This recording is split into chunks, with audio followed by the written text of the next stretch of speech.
David De Angelis presents The Creative Power of Imagination, The Law and the Promise by Neville Goddard. Digitally narrated using the voice of Edward Herman. Acknowledgements. I want to express my sincere appreciation to the hundreds of men and women who have written me, telling me of their use of imagination to create a greater good for others as well as for themselves, that we may be mutually encouraged by each other's faith. A faith which was loyal to the unseen reality of their imaginal acts. The limitation of space does not allow the publication of all the stories in this one volume. In the difficult task of selecting and organizing this material, Ruth Messenger and Julene Brainerd have been of invaluable assistance. Neville. Chapter 1. The Law, Imagining Creates Reality. Man is all imagination. God is man and exists in us and we in him. The eternal body of man is the imagination, that is, God himself. William Blake. The purpose of the first portion of this book is to show, through actual true stories, how imagining creates reality. Science progresses by way of hypotheses, tentatively tested, and afterwards accepted or rejected according to the facts of experience. The claim that imagining creates reality needs no more consideration than is allowed by science. It proves itself in performance. The world in which we live is a world of imagination.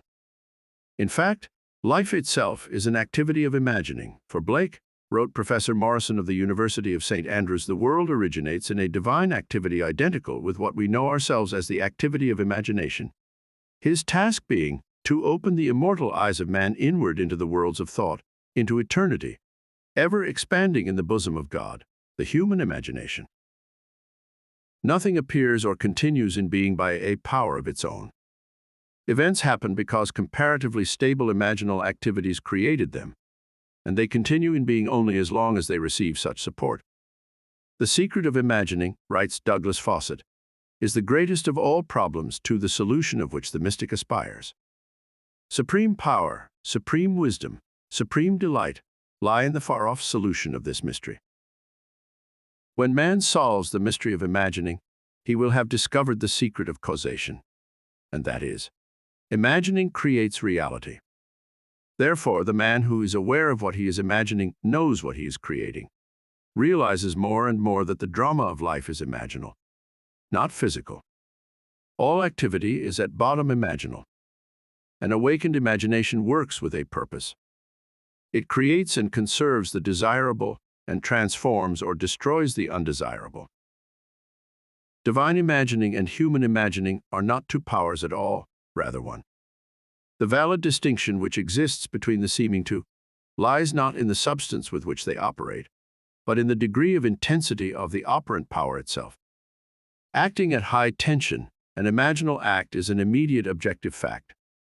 Keyed low, an imaginal act is realized in a time process. But whether imagination is keyed high or low, it is the ultimate, essentially non-objective reality from which objects are poured forth like sudden fancies. Herman Kieserling, Count, The Travel Diary of a Philosopher. No object is independent of imagining on some level or levels. Everything in the world owes its character to imagination on one of its various levels. Objective reality, writes Fichte, is solely produced through imagination. Objects seem so independent of our perception of them that we incline to forget that they owe their origin to imagination. The world in which we live is a world of imagination, and man, through his imaginal activities, creates the realities and the circumstances of life. This he does either knowingly or unknowingly. Men pay too little attention to this priceless gift, the human imagination, and a gift is practically non-existent unless there is a conscious possession of it and a readiness to use it. All men possess the power to create reality, but this power sleeps as though dead when not consciously exercised. Men live in the very heart of creation, the human imagination, yet are no wiser for what takes place therein. The future will not be fundamentally different from the imaginal activities of man. Therefore, the individual who can summon at will whatever imaginal activity he pleases, and to whom the visions of his imagination are as real as the forms of nature, is master of his fate. The future is the imaginal activity of man in its creative march. Imagining is the creative power not only of the poet, the artist, the actor and orator, but of the scientist, the inventor, the merchant and the artisan. Its abuse in unrestrained, unlovely image-making is obvious, but its abuse in undue repression breeds a sterility which robs man of actual wealth of experience. Imagining novel solutions to ever more complex problems is far more noble than to run from problems. Life is the continual solution of a continuously synthetic problem. Imagining creates events. The world, created out of men's imagining, comprises unnumbered warring beliefs. Therefore, there can never be a perfectly stable or static state. Today's events are bound to disturb yesterday's established order. Imaginative men and women invariably unsettle a pre-existing peace of mind. Do not bow before the dictate of facts and accept life on the basis of the world without. Assert the supremacy of your imaginal acts over facts, and put all things in subjection to them. Hold fast to your ideal in your imagination. Nothing can take it from you but your failure to persist in imagining the ideal realized. Imagine only such states that are of value or promise well. To attempt to change circumstances before you change your imaginal activity is to struggle against the very nature of things. There can be no outer change until there is first an imaginal change. Everything you do, unaccompanied by an imaginal change, is but futile readjustment of surfaces. Imagining the wish fulfilled brings about a union with that state, and during that union, you behave in keeping with your imaginal change. This shows you that an imaginal change will result in a change of behavior. However, your ordinary imaginal alterations as you pass from one state to another are not transformations because each of them is so rapidly succeeded by another in the reverse direction. But whenever one state grows so stable as to become your constant mood, your habitual attitude, then that habitual state defines your character and is a true transformation. How do you do it? Self-abandonment. That is the secret. You must abandon yourself mentally to your wish fulfilled in your love for that state, and in so doing, live in the new state and no more in the old state. You can't commit yourself to what you do not love. So the secret of self-commission is faith plus love. Faith is believing what is unbelievable. Commit yourself to the feeling of the wish fulfilled, in faith that this act of self-commission will become a reality. And it must become a reality, because imagining creates reality. Imagination is both conservative and transformative. It is conservative when it builds its world from images supplied by memory and the evidence of the senses. It is creatively transformative when it imagines things as they ought to be, building its world out of the generous dreams of fancy. In the procession of images, the ones that take precedence, naturally, are those of the senses. Nevertheless, a present sense impression is only an image. It does not differ in nature from a memory image or the image of a wish. What makes a present sense impression so objectively real is the individual's imagination functioning in it and thinking from it, whereas, in a memory image or a wish, the individual's imagination is not functioning in it and thinking from it, but is functioning out of it and thinking of it. If you would enter into the image in your imagination, then would you know what it is to be creatively transformative. Then would you realize your wish. And then you would be happy. Every image can be embodied. But unless you yourself enter the image and think from it, it is incapable of birth. Therefore, it is the height of folly to expect the wish to be realized by the mere passage of time. That which requires imaginative occupancy to produce its effect obviously cannot be effected without such occupancy.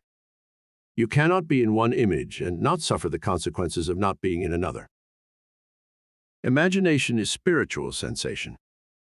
Enter the image of the wish fulfilled, then give it sensory vividness and tones of reality by mentally acting as you would act were it a physical fact. Now this is what I mean by spiritual sensation. Imagine that you are holding a rose in your hand. Smell it. Do you detect the odor of roses?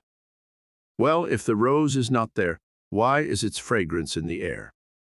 Through spiritual sensation, that is, Through imaginal sight, sound, scent, taste, and touch, you can give to the image sensory vividness.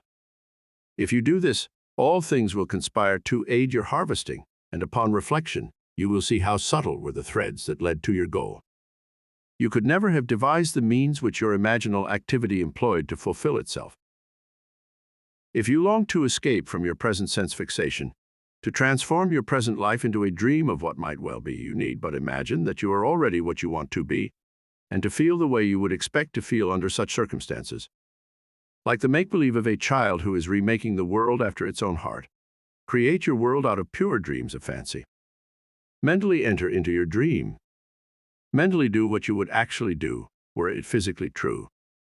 You will discover that dreams are realized not by the rich, but by the imaginative. Nothing stands between you and the fulfillment of your dreams, but facts, and facts are the creations of imagining. If you change your imagining, you will change the facts. Man and his past are one continuous structure. This structure contains all of the facts which have been conserved and still operate below the threshold of his surface mind. For him, it is merely history.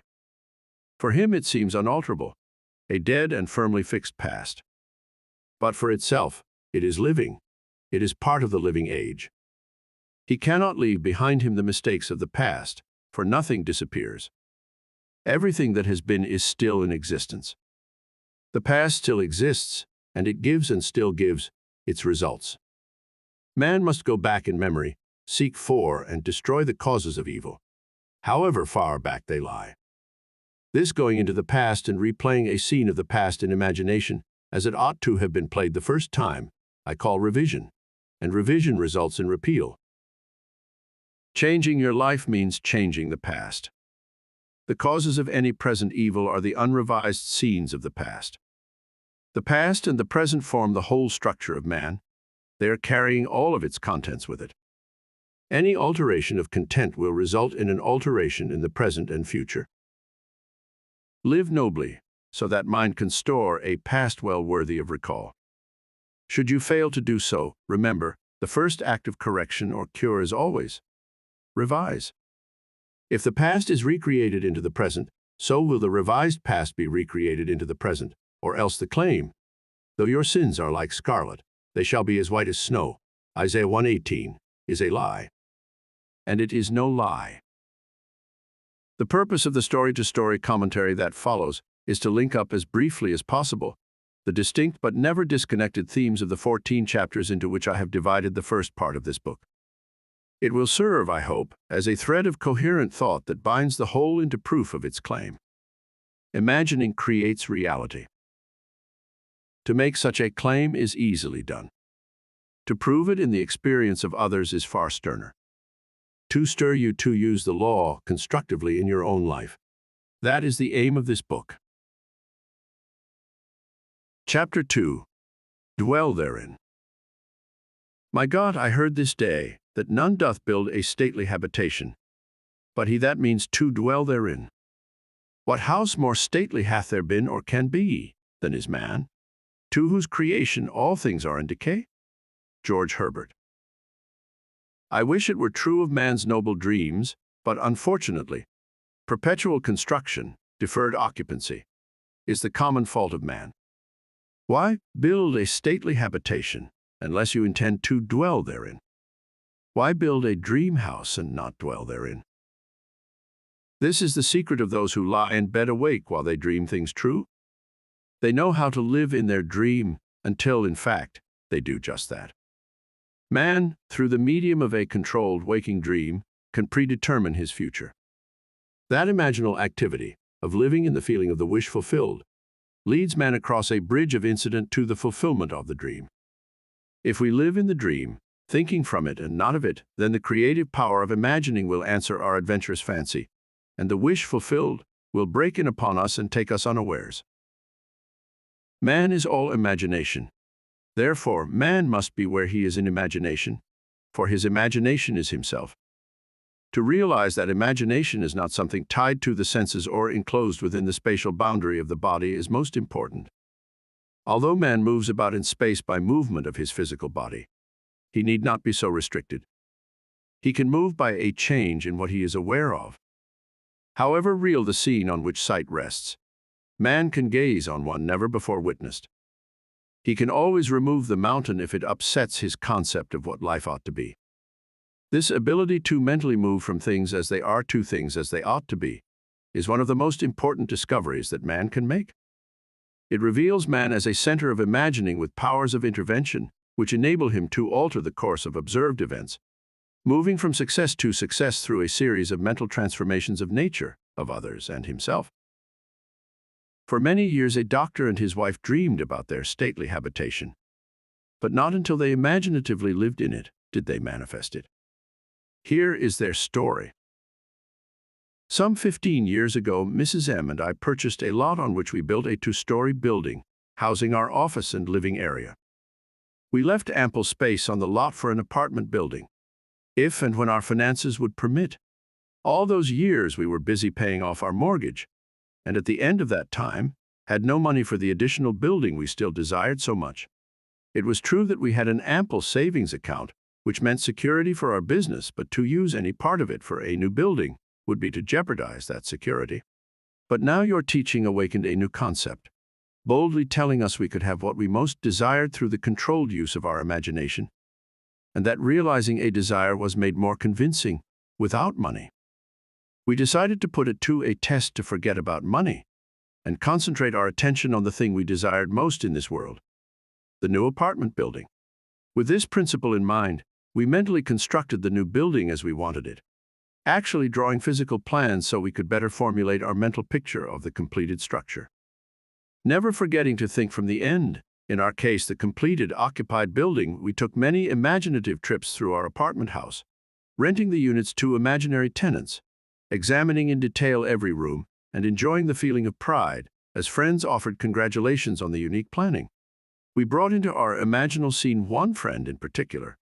I shall call her Mrs. X, a lady we had not seen for some time as she had given us up socially, believing us a bit peculiar in our new way of thinking. In our imaginal scene, we took her through the building and asked how she liked it. Hearing her voice distinctly, we had her reply, "Doctor, I think it is beautiful." One day, while talking together of our building, my wife mentioned a contractor who had constructed several apartment houses in our neighborhood. We knew of him only by the name that appeared on signs adjacent to buildings under construction. But realizing that if we were living in the end, we would not be looking for a contractor, we promptly forgot this angle. Continuing these periods of daily imagining for several weeks, we both felt we were now fused with our desire and had successfully been living in the end. One day, a stranger entered our office and identified himself as the contractor whose name my wife had mentioned weeks before. In an apologetic manner, he said, "I don't know why I stopped here. I normally don't go to see people, but rather, people come to see me." He explained that he passed our office often and had wondered why there wasn't an apartment building on the corner lot. We assured him we would like very much to have such a building there, that we had no money to put into the project, not even the few $100s it would take for plans. Our negative response did not faze him, and seemingly compelled, he began to figure and devise ways and means to carry out the job, unasked and unencouraged by us. Forgetting the incident, we were quite startled when a few days later this man called, informing us that plans were completed and that the proposed building would cost us $30,000. We thanked him politely and did absolutely nothing. We knew we had been living imaginatively in the end of a completed building, and that imagination would assemble that building perfectly without any outside assistance from us. So we were not surprised when the contractor called again the next day to say he had found a set of blueprints in his files that fitted our needs perfectly with few alterations. This, we were informed, would save us the architect's fee for new plans. We thanked him again and still did nothing. Logical thinkers would insist that such negative response from prospective customers would completely end the matter. Instead, 2 days later, the contractor again called with the news that he had located a finance company willing to cover the necessary loan, with the exception of a few $1,000s. It sounds incredible, but we still did nothing. For remember, to us this building was completed and rented, and in our imagination we had not put one penny into its construction. The balance of this tale reads like a sequel to Alice in Wonderland. For the contractor came to our office the next day and said, as though presenting us with a gift, "You people are going to have that new building anyway. I've decided to finance the balance of the loan myself. If this is agreeable, I'll have my lawyer draw up the papers, and you can pay me back out of net profits from rentals." This time we did do something. We signed the papers, and construction began immediately. Most of the apartment units were rented before final completion, and all but one occupied the day of completion. We were so thrilled by the seemingly miraculous events of the past few months that for a while we didn't understand this seeming flaw in our imaginal picture. But knowing what we had already accomplished through the power of imagining, we immediately conceived another imaginal scene, and in it this time, instead of showing the party through the unit and hearing the words, "We'll take it," we ourselves in imagination visited tenants who had already moved in that apartment. We allowed them to show us through the rooms and heard their pleased and satisfied comments. 3 days later, that apartment was rented. Our original imaginary drama had objectified itself in every detail save one, and that one became a reality when 1 month later, our friend, Mrs. X, surprised us with a long overdue visit, expressing her desire to see our new building. Gladly we took her through, and at the end of the tour, heard her speak the line we had heard in our imagination so many weeks before. As with emphasis on each word, she said, "Doctor, I think it is beautiful." Our dream of 15 years was realized. And we know now that it could have been realized any time within those 15 years if we had known the secret of imagining and how to live in the end of desire. But now it was realized. Our one big desire was objectified, and we did not put 1 penny of our own money into it. Dr. M. Through the medium of a dream, a controlled waking dream, the doctor and his wife created reality. They learned how to live in their dream house as, in fact, now they do. Although help seemingly came from without, the course of events was ultimately determined by the imaginal activity of the doctor and his wife. The participants were drawn into their imaginal drama because it was dramatically necessary that they should be. Their imaginal structure demanded it. All things by a law divine in one another's being mingle. Percy Bysshe Shelley loves philosophy. The following story illustrates the way in which a lady prepared her stately habitation by imaginatively sleeping in it, or dwelling therein. A few months ago, my husband decided to place our home on the market. The main object for the move, which we had discussed many times, was to find a home large enough for the 2 of us, my mother and my aunt, in addition to 10 cats, 3 dogs, and 1 parakeet. Believe it or not, the contemplated move was my husband's idea, as he loved my mother and aunt, and said I was at their house most of the time anyway. So, why not live together and pay 1 tax bill? I liked the idea tremendously, but I knew that this new home would have to be something very special in size, location, and arrangement, as I insisted on privacy for all concerned. So at the moment I was undecided whether to sell our present home or not. But I didn't argue, as I knew quite well from past experience with imagining that our house would never sell until I stopped sleeping in it. 2 months and 4 or 5 real estate brokers later, my husband had given up on the sale of our house, and so had the brokers. At this point, I had convinced myself I now wanted the change. So for 4 nights in my imagination, I went to sleep in the kind of home I would like to own. On the 5th day, my husband had an appointment at a friend's home, and while there, met a stranger who just happened to be looking for a house in the hills. He was, of course, brought swiftly back to see our house, which he walked through once and said, "I'll buy it."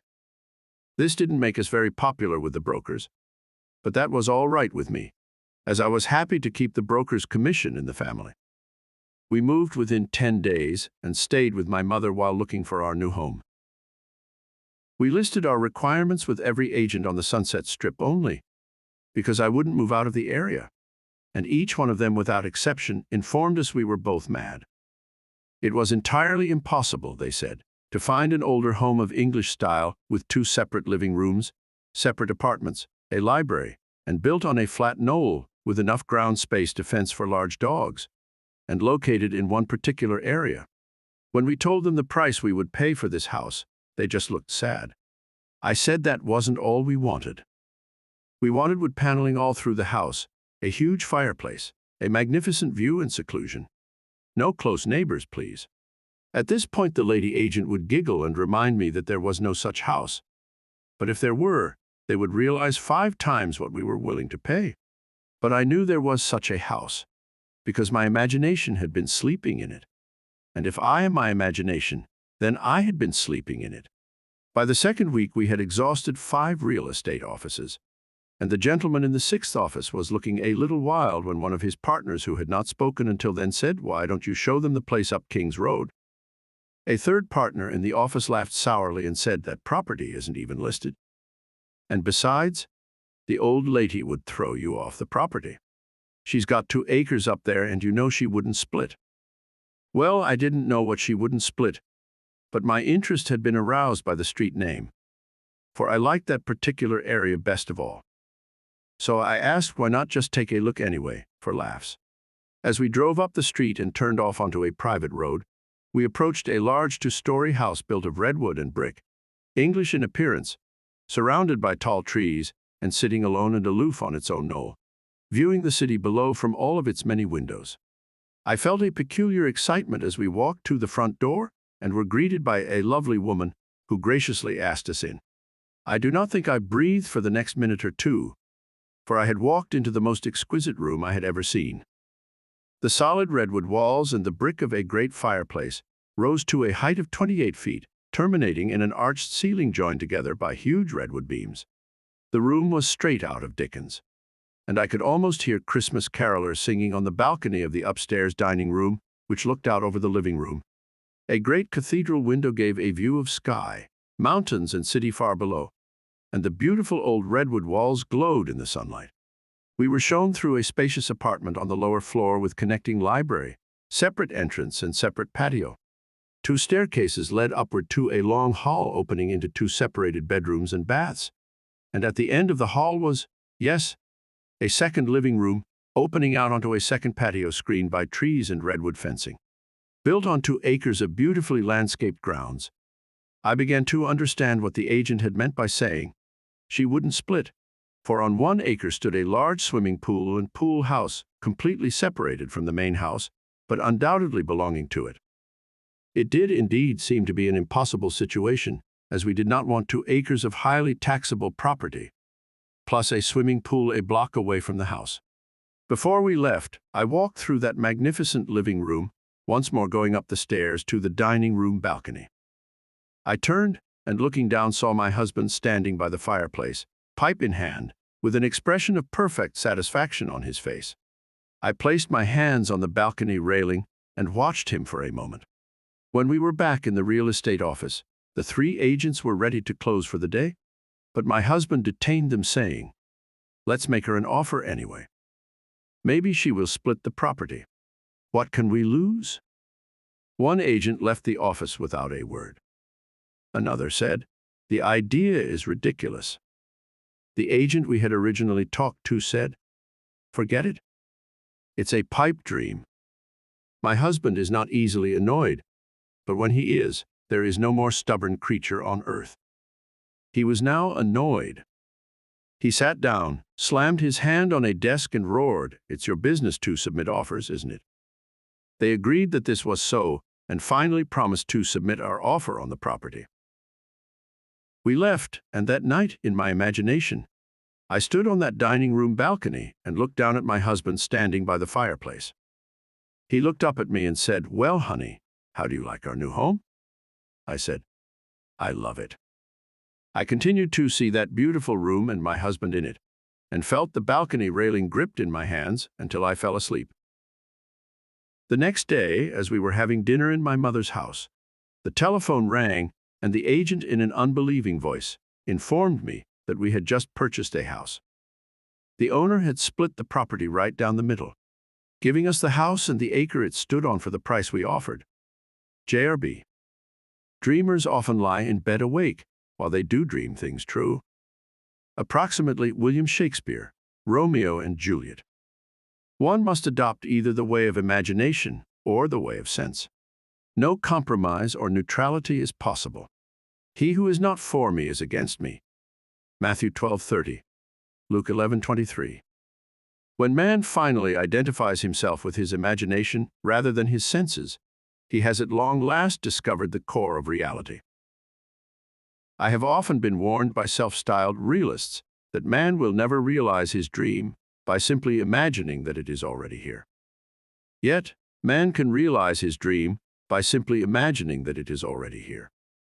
That is exactly what this collection of stories proves. If only men were prepared to live imaginatively in the feeling of the wish fulfilled, advancing confidently in their controlled waking dream, then the power of imagining would answer their adventurous fancy, and the wish fulfilled would break in upon them and take them unawares.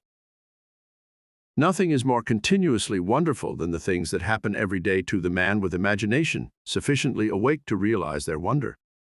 Observe your imaginal activities. Imagine better than the best you know, and create a better world for yourself and others. Live as though the wish had come, even though it is yet to come, and you will shorten the period of waiting. The world is imaginal, not mechanistic. Imaginal acts, not blind fate, determine the course of history. Chapter 3. Turn the wheel backward. Oh, let your strong imagination turn the great wheel backward until Troy unburn. Sir John Colling's Squire, The Birds. All life is, throughout the ages, nothing but the continuing solution of a continuous synthetic problem. H.G. Wells. The perfectly stable or static state is always unattainable. The end attained objectively always realizes more than the end the individual originally had in view. This, in turn, creates a new situation of inner conflict, needing novel solutions to force man along the path of creative evolution. His touch is infinite, and lends a yonder to all ends. George Meredith, Hymn to Color. Today's events are bound to disturb yesterday's established order. The creatively active imagination invariably unsettles a pre-existing peace of mind. The question may arise as to how, by representing others to ourselves as better than they really were, or mentally rewriting a letter to make it conform to our wish, or by revising the scene of an accident, the interview with the employer, and so on, could change what seems to be the unalterable facts of the past. But remember my claims for imagining. Imagining creates reality. What it makes, it can unmake. It is not only conservative, building a life from images supplied by memory, it is also creatively transformative, altering a theme already in being. The parable of the unjust steward, Luke 16:1-8, gives the answer to this question. We can alter our world by means of a certain illegal imaginal practice, by means of a mental falsification of the facts. That is, by means of a certain intentional imaginal alteration of that which we have experienced. All this is done in one's own imagination. This is a form of falsehood, which not only is not condemned, but is actually approved in the gospel teaching.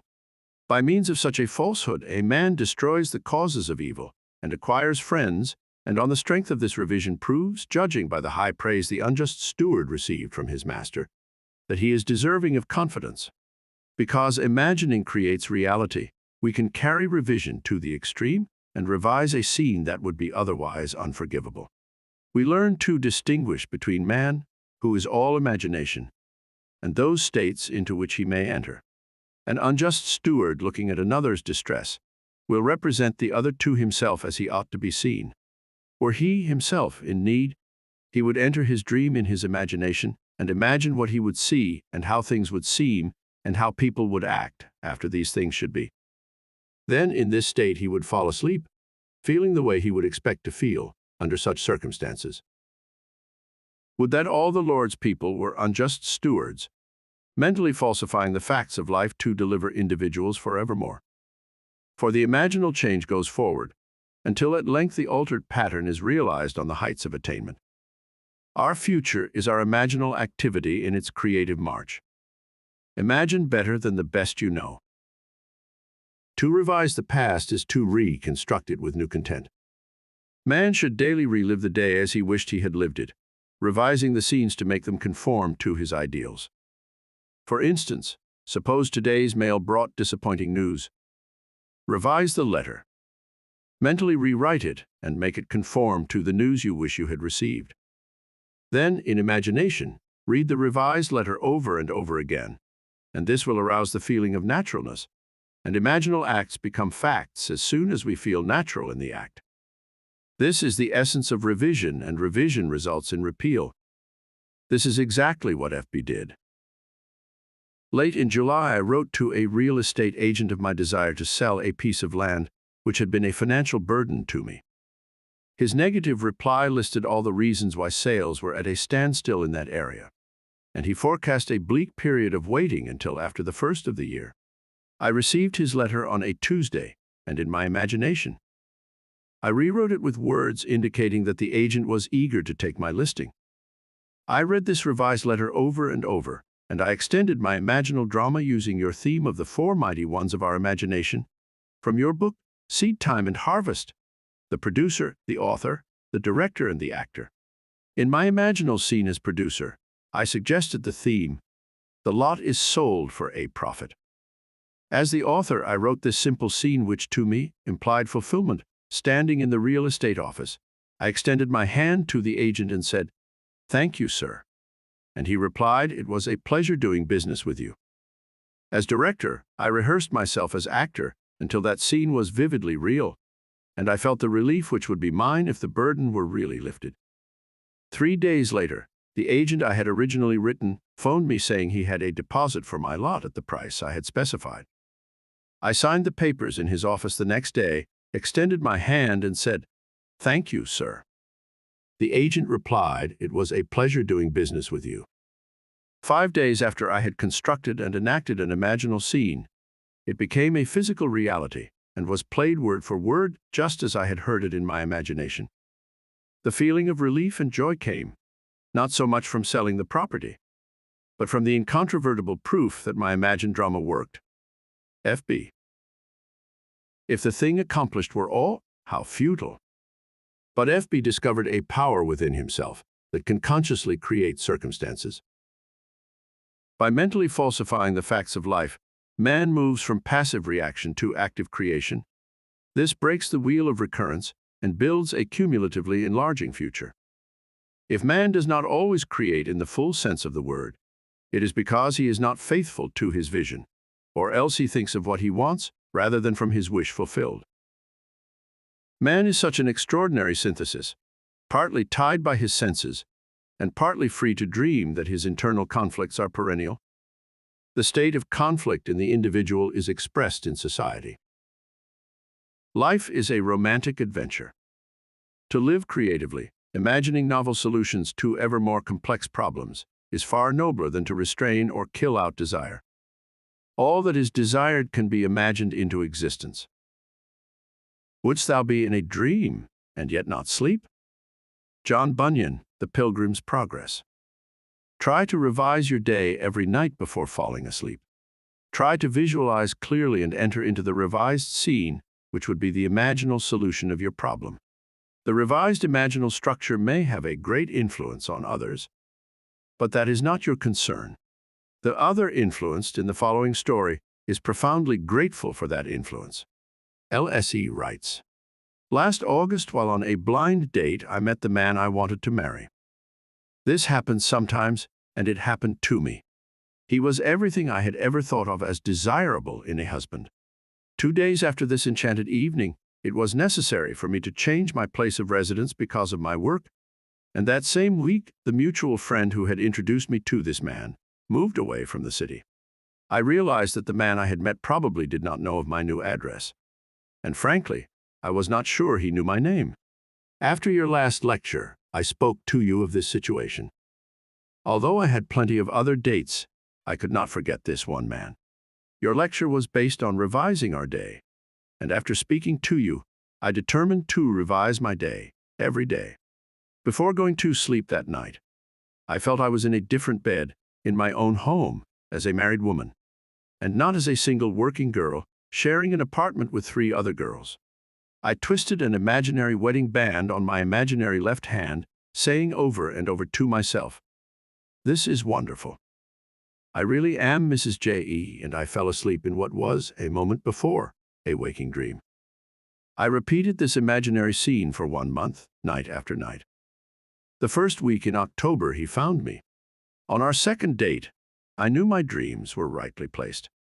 Your teaching tells us to live in the end of our desire, until that desire becomes fact. So, although I did not know how he felt toward me, I continued, night after night, living in the feeling of my dream realized. The results? In November, he proposed. In January, we announced our engagement, and the following May, we were married. The loveliest part of it all, however, is that I am happier than I ever dreamed possible. And I know in my heart he is too. Mrs. J.E. By using her imagination radically instead of conservatively, by building her world out of pure dreams of fancy rather than using images supplied by memory, she brought about the fulfillment of her dream. Common sense would have used images supplied by her memory and thereby perpetuated the fact of lack in her life. Imagination created what she desired out of a dream of fancy. Everyone must live wholly on the level of imagination, and it must be consciously and deliberately undertaken. Lovers and madmen have such seething brains, such shaping fantasies, that apprehend more than cool reason over comprehends. William Shakespeare, A Midsummer Night's Dream. If our time of revision be well spent, we need not worry about results. Our fondest hopes will be realized. Art thou real, earth? Am I? In whose dream do we exist? Approximately Frank Kendon, The Timepiece. There is no inevitable permanence in anything. Both past and present continue to exist only because they are sustained by imagining on some level or other. And a radical transformation of life is always possible by man revising the undesirable part of it. In his letter, Mr. R.S. questions this subject of influence. During your current series of lectures, trouble developed with collections on one of my trust deeds. The security, a house and lot, was neglected and run down. The owners were apparently spending their money in bars while their two little girls, aged 9 and 11, were noticeably uncared for. However, forgetting appearances, I began to revise the situation. In my imagination, I drove my wife past the property and said to her, "Isn't the yard beautiful? It's so neat and well cared for. Those people really show their love for their home. This is one trust deed we will never have to worry about." I would see the house and lot as I wanted to see it, a place so lovely, it gave me a warm glow of pleasure. Every time the thought of this property came to me, I repeated my imaginal scene. After I had been practicing this revision for some time, the woman who lived in the house had an automobile accident while she was in the hospital. Her husband disappeared. The children were cared for by neighbors, and I was tempted to visit the mother in the hospital to reassure her of assistance if necessary. But how could I, when my imaginary scene implied that she and her family were happy, successful, and obviously contented? So I did nothing but my daily revision. A short while after leaving the hospital, the woman and her 2 daughters disappeared also. Payments were sent in on the property, and a few months later she reappeared with a wedding certificate and a new husband. At this writing, all payments are right up to date. The 2 little girls are obviously happy and well cared for. And a room has been added to the property by the owners, giving our trust deed additional security. It was mighty nice to solve my problem without threats, unkind words, eviction, or worry about the little girls. But was there something in my imagining that sent that woman to the hospital? R.S. Any imaginal activity acquiring intensity through our concentrated attention to clarity of the end desired tends to overflow into regions beyond where we are. But we must leave it to take care of such imaginal activity itself. It is marvelously resourceful in adapting and adjusting means to realize itself. Once we think in terms of influence rather than of clarity of the end desired, the effort of imagination becomes an effort of will, and the great art of imagining is perverted into tyranny. The buried past usually lies deeper than our surface mind can plumb. But fortunately for this lady, she remembered and proved that the made past can also be unmade through revision. For 39 years I had suffered from a weak back. The pain would increase and decrease, but would never leave completely. The condition had progressed to the point where I used medical treatment almost constantly. The doctor would put the hip right for the moment, but the pain simply would not go away. One night I heard you speak of revision, and wondered to myself if a condition of almost 40 years could be revised. I had remembered that at the age of 3 or 4 years, I had fallen backward from a very high swing and had been quite ill at that time because of a serious hip injury. From that time on, I had never been completely free from pain and had paid many a dollar to alleviate the condition, to no avail. This year, during the month of August, the pain had become more intense, and one night I decided to test myself and attempt to revise that ancient accident, which had been the cause of so much distress in pain and costly medical fees most of my adult life. Many nights passed before I could feel myself back to the age of childhood play. But I succeeded. One night I actually felt myself on that swing, feeling the rush of wind as the swing rose higher and higher. As the swing slowed down, I jumped forward, landing solidly and easily on my feet. In the imaginal action, I ran to my mother and insisted that she come watch what I could do. I did it again, jumping down from the swing and landing safely on my 2 feet. I repeated this imaginal act over and over until I fell asleep in the doing of it. Within 2 days, the pain in my back and hip began to recede, and within 2 months, pain no longer existed for me. A condition that had plagued me for more than 39 years, that had cost a small fortune in attempted cure, was no more. LH? It is to the pruning shears of revision that we owe our prime fruit. Man and his past are one continuous structure. This structure contains all of the past which has been conserved and still operates below the threshold of his senses to influence the present and the future of his life. The whole is carrying all of its contents with it. Any alteration of content will result in an alteration in the present and the future. The first act of correction or cure is always revise. If the past can be recreated into the present, so can the revised past. And thus the revised past appears within the very heart of her present life. Not fate, but a revised past brought her good fortune. Make results and accomplishment the crucial test of true imagination, and your confidence in the power of imagination to create reality will grow gradually from your experiments with revision confronted by experience. Only by this process of experiment can you realize the potential power of your awakened and controlled imagination. "How much do you owe my master?" he said. 100 measures of oil. And he said to him, "Take your bill and sit down quickly and write 50. Luke. This parable of the unjust steward urges us to mentally falsify the facts of life, to alter a theme already in being. By means of such imaginative falsehoods, a man acquires friends. Luke. As each day falls, mentally revise the facts of life and make them conform to events well worthy of recall. Tomorrow will take up the altered pattern and go forward until at length it is realized on the heights of attainment.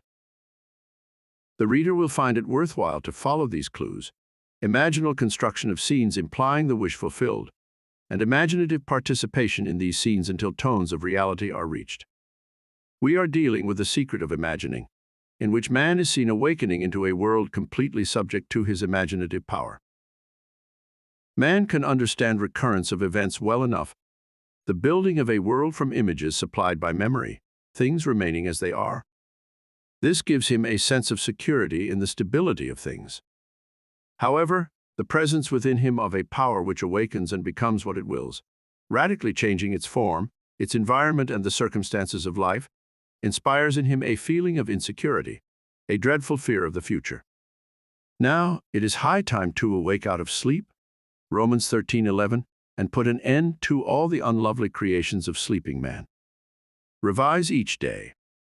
Let your strong imagination turn the great wheel backward until Troy burn. Sir John Colling's Squire, The Birds. Chapter 4. There is no fiction. The distinction between what is real and what is imaginary is not one that can be finally maintained. All existing things are, in an intelligible sense, imaginary. John S. Mackenzie. There is no fiction. If an imaginal activity can produce a physical effect, our physical world must be essentially imaginal. To prove this would require merely that we observe our imaginal activities and watch to see whether or not they produce corresponding external effects. If they do, then we must conclude that there is no fiction. Today's imaginal drama, fiction, becomes tomorrow's fact. If we had this wider view of causation, that causation is mental, not physical, that our mental states are causative of physical effects, then we would realize our responsibility as a creator and imagine only the best imaginable. Fable enacted as a sort of stage play in the mind is what causes the physical facts of life.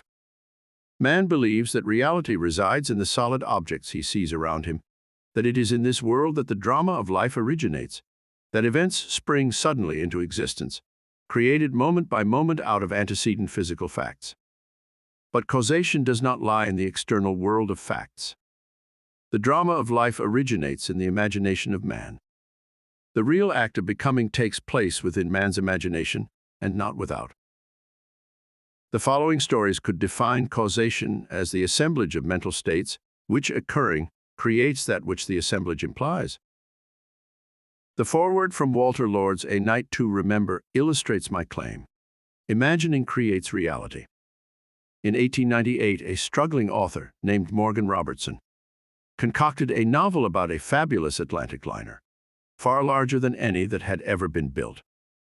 Robertson loaded his ship with rich and complacent people, and then wrecked it one cold April night on an iceberg. This somehow showed the futility of everything, and in fact the book was called Futility when it appeared that year, published by the firm of M.F. Mansfield.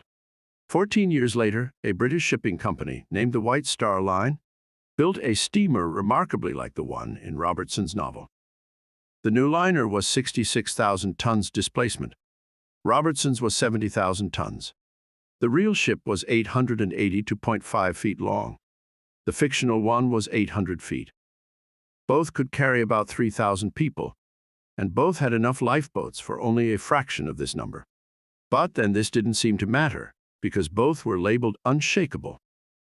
On April 19, 1912, the real ship left Southampton on her maiden voyage to New York. Her cargo included a priceless copy of the Rubaiyat of Omar Khayyam and a list of passengers collectively worth $250 million. On her way over, she, too, struck an iceberg and went down on a cold April night. Robertson called his ship the Titan. The White Star Line called its ship the Titanic. Had Morgan Robertson known that imagining creates reality, that today's fiction is tomorrow's fact, would he have written the novel Futility? In the moment of the tragic catastrophe, writes Schopenhauer, the conviction becomes more distinct to us than ever that life is a bad dream from which we have to awake. And the bad dream is caused by the imaginal activity of sleeping humanity. Imaginal activities may be remote from their manifestation, and unobserved events are only appearance. Causation as seen in this tragedy is elsewhere in space-time. Far off from the scene of action, invisible to all, was Robertson's imaginal activity, like a scientist in a control room directing his guided missile through space-time. Who paints a picture, writes a play or book, which others read while he's asleep in bed. Oh, the other side of the world, when they overlook. His page the sleeper might as well be dead. What knows he of his distant unfelt life? What knows he of the thoughts his thoughts are raising, the life his life is giving, or the strife? Concerning him, some cavilling, some praising. Yet which is most alive, he who's asleep or his quick spirit in some other place, or score of other places, that doth keep attention fixed and sleep from others' chase? Which is the he that sleeps, or he that his own he can neither feel nor see? Samuel Butler. Imaginative writers communicate not their vision of the world, but their attitudes which result in their vision. Just a short while before Catherine Mansfield died, she said to her friend Orridge, "There are in life as many aspects as attitudes toward it, and aspects change with attitudes. Could we change our attitude, we should not only see life differently, but life itself would come to be different. Life would undergo a change of appearance, because we ourselves had undergone a change in attitude. Perception of a new pattern is what I call a creative attitude towards life. Prophets, wrote Blake, in the modern sense of the word, have never existed. Jonah was no prophet in the modern sense, for his prophecy of Nineveh failed. Every honest man is a prophet, He utters his opinion both of private and public matters. Thus, if you go on so, the result is so. He never says, such a thing shall happen, let you do what you will. A prophet is a seer, not an arbitrary dictator. The function of the prophet is not to tell us what is inevitable, but to tell us what can be built up out of persistent imaginal activities. The future is determined by the imaginal activities of humanity, activities in their creative march, activities which can be seen in your dreams and the visions of your head as you lay in bed. Daniel 2:28. Would that all the Lord's people were prophets. Numbers 11:29, in the true sense of the word, like this dancer who now, from the summit of his realized ideal, sights yet higher peaks that are to be scaled. After you have read this story, you will understand why he is so confident that he can predetermine any materialistic future he desires, and why he is equally sure that others give reality to what were otherwise a mere figment of his imagination, that there exists and can exist nothing outside imagining on some level or other. Nothing continues in being save what imagining supports. The mind can make substance, and people planets of its own with beings brighter than have been, and give a breath to forms which can outlive all flesh. Lord G. Byron.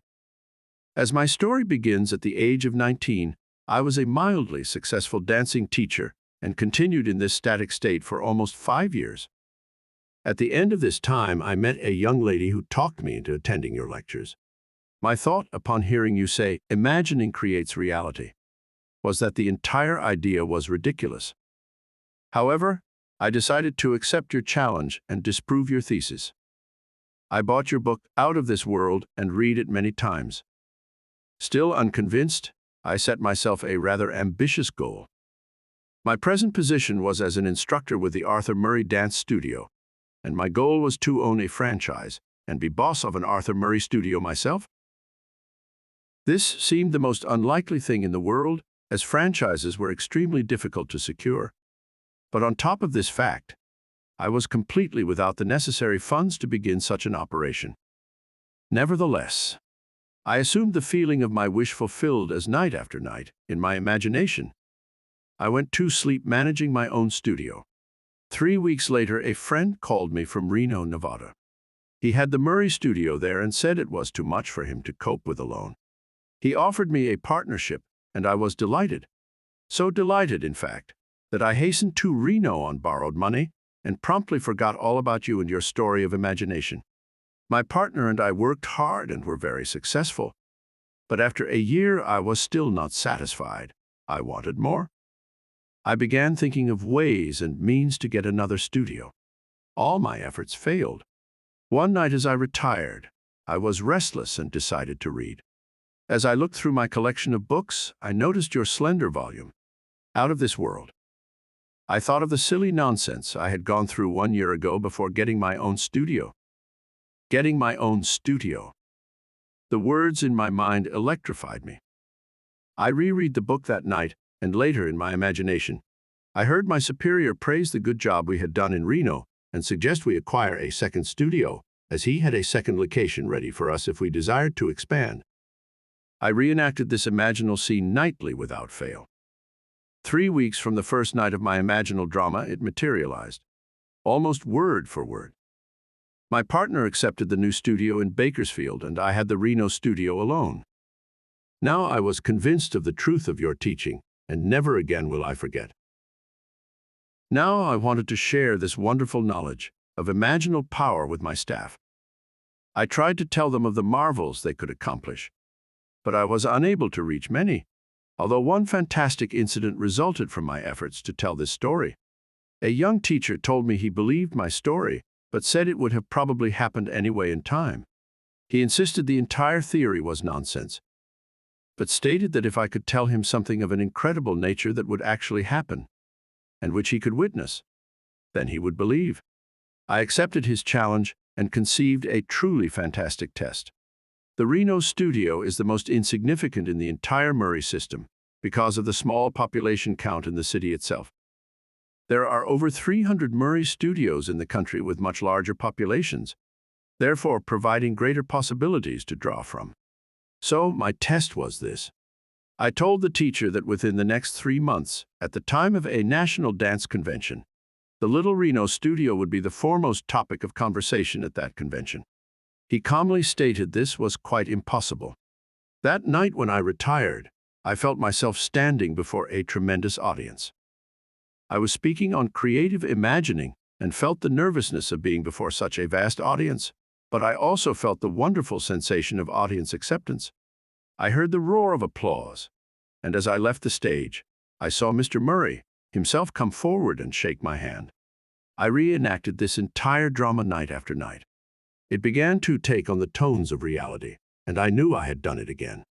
My imaginal drama materialized down to the last detail.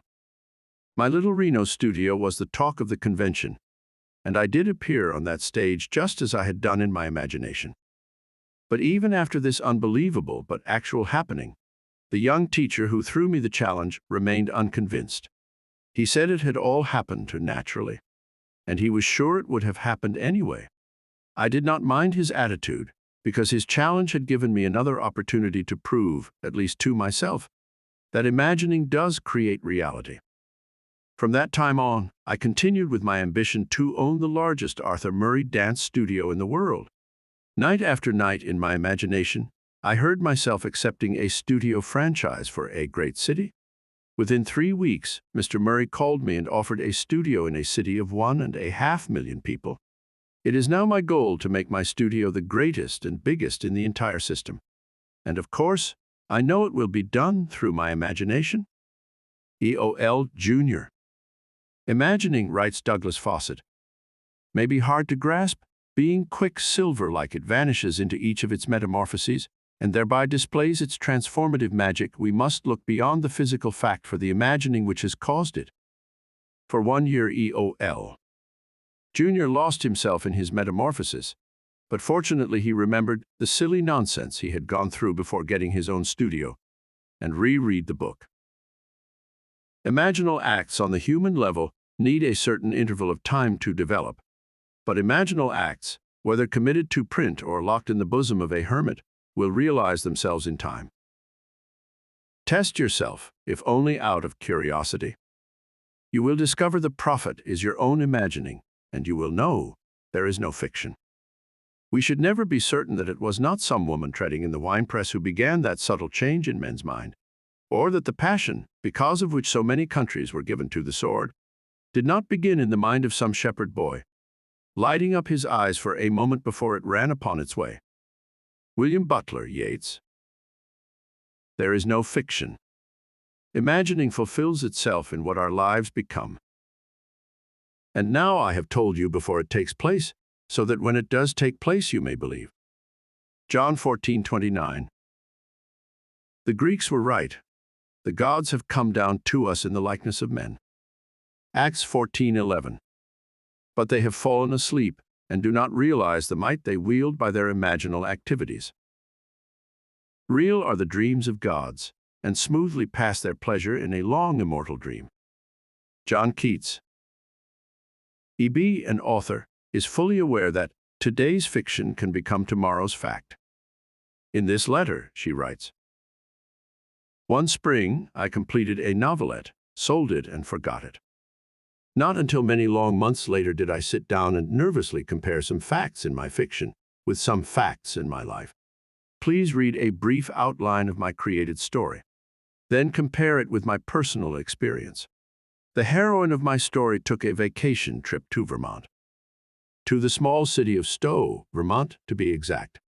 When she reached her destination, she was faced with such unpleasant behavior on the part of her companion that she either had to continue her lifetime pattern of allowing another selfish demand dominate her, or to break that pattern and leave. She broke it and returned to New York.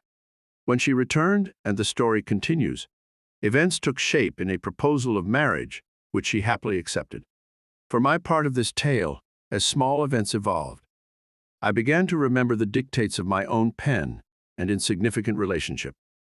This is what happened to me. I received an invitation from a friend offering me a vacation at her summer place in Vermont. I accepted and was not startled at first when I learned her summer place was in the city of Stowe. When I arrived, I found my hostess in such a highly nervous state. I realized I was faced with either a wretched summer or the choice of walking out on her. Never before in my life had I been strong enough to ignore what I thought were the claims of duty and friendship. But this time I did, and without ceremony returned to New York. A few days after I returned to my home, I too received a proposal of marriage. But at this point, fact and fiction parted. I refused the offer. I know, Neville, there is no such thing as fiction, E.B. Forgetful is green earth. The gods alone remember everlastingly. By their great memories the gods are known. George Meredith, Ballads and Poems of Tragic Life. Ends run true to their imaginal origins. We reap the fruit of forgotten blossom time. In life the events do not come up always where we have strewn the seed, so that we may not recognize our own harvest. Events are the emergence of a hidden imaginal activity. Man is free to imagine whatever he desires. This is why, despite all fatalists and misguided prophets of doom, all awakened men know that they are free. They know that they are creating reality. Is there a scriptural passage to support this claim? Yes, and it came to pass, as he interpreted to us, so it was. Genesis 41:13. W.B. Yeats must have discovered that there is no fiction. For after describing some of his experiences in the conscious use of imagination, he writes, "If all who have described events like this have not dreamed, we should rewrite our histories, for all men, certainly all imaginative men, must be forever casting forth enchantments, glamours, illusions. And all men, especially tranquil men, who have no powerful egotistic life, must be continually passing under their power. Our most elaborate thoughts, elaborate purposes, precise emotions, are often, as I think, not really ours, but have on a sudden come up, as it were, out of hell or down out of heaven, ideas of good and evil. There is no fiction. Imagine better than the best you know." Chapter 5. Subtle Threads. All you behold, though it appears without, it is within, in your imagination, of which this world of mortality is but a shadow. Blake. Nothing appears or continues in being by a power of its own. Events happen because comparatively stable imaginal activities created them, and they continue in being by virtue of the support they receive from such imaginal activities. The part which imagining the wish fulfilled plays in consciously creating circumstances is obvious in this series of stories. You will see how the telling of one story of the successful use of imagination can serve as a spur and a challenge to others to try it and see. One night a gentleman rose in my audience. He said that he had no question to ask, but would like to tell me something. This was his story. When he came out of the armed forces after World War II, he got a job that gave him take-home pay of $25.00 a week. After 10 years, he was making $600 a month.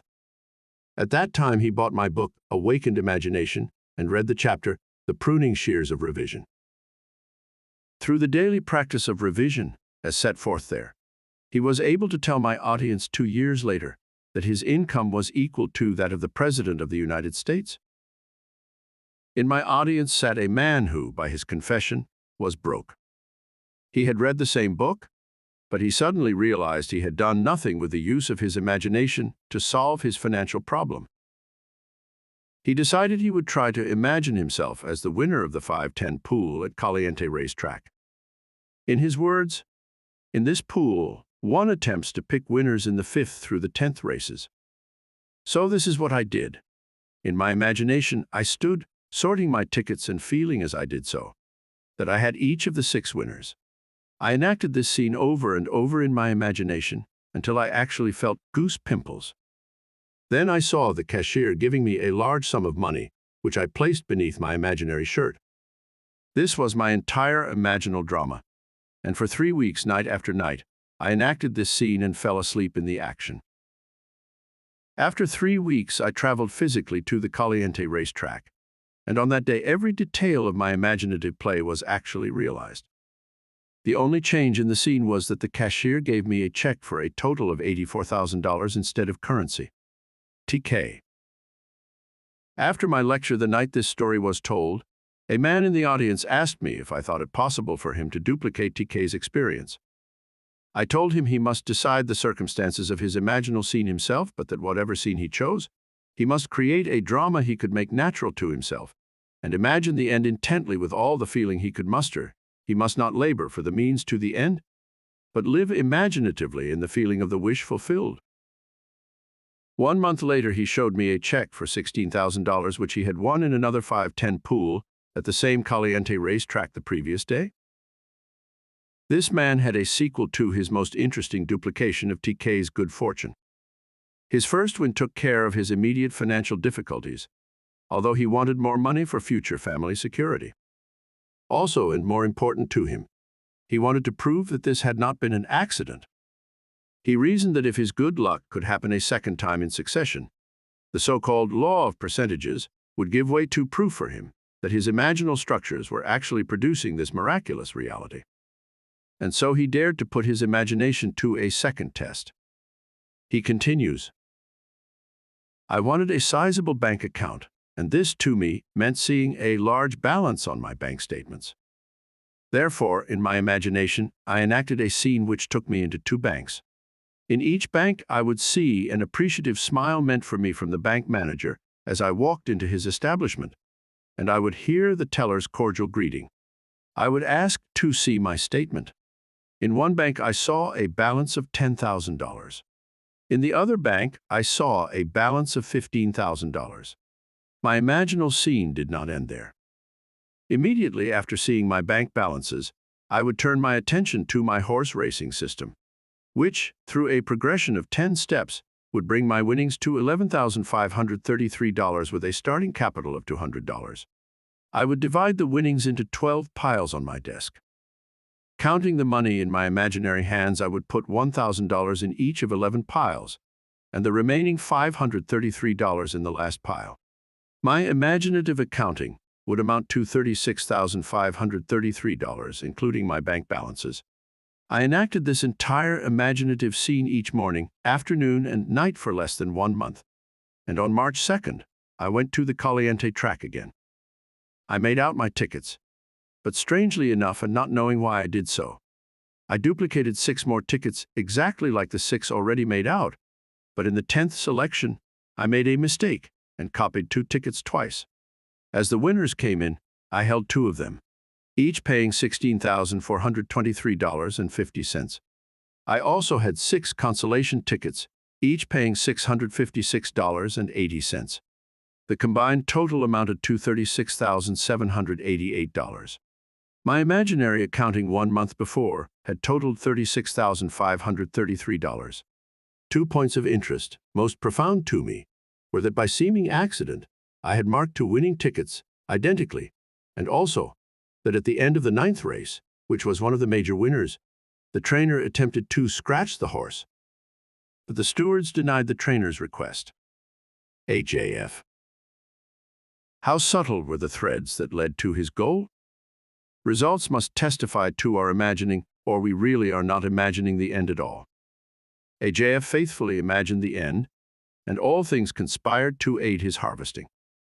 His mistake in copying a winning ticket twice, and the steward's refusal to allow the trainer's request, were events created by the imaginal drama to move the plan of things forward to its goal. Chance, wrote Belfort Bax, may be defined as that element in the reality change, that is, in the flowing synthesis of events, which is irreducible to law or the causal category. To live wisely, we must be aware of our imaginal activities, or, at any rate, of the end which they are tending. We must see to it that it is the end we desire.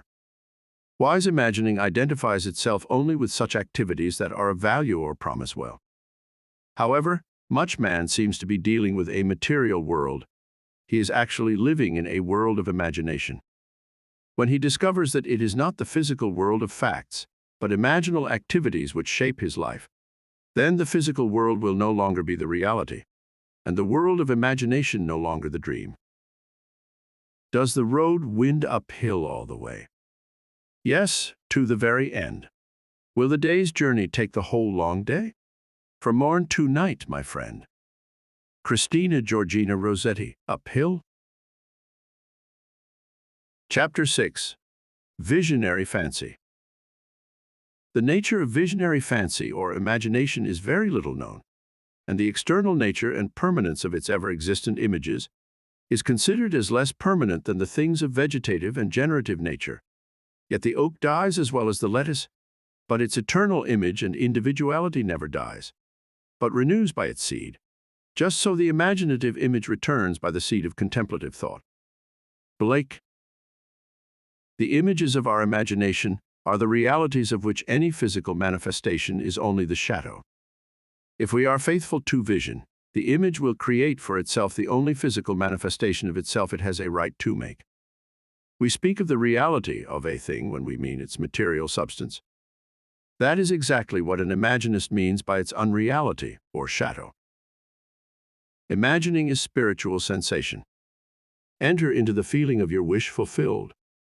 Through spiritual sensation, through your use of imaginal sight, sound, scent, taste, and touch, you will give to your image the sensory vividness necessary to produce that image in your outer or shadow world. Here is the story of one who was faithful to his vision. F.B., being a true imaginist, remembered what he had heard in his imagination.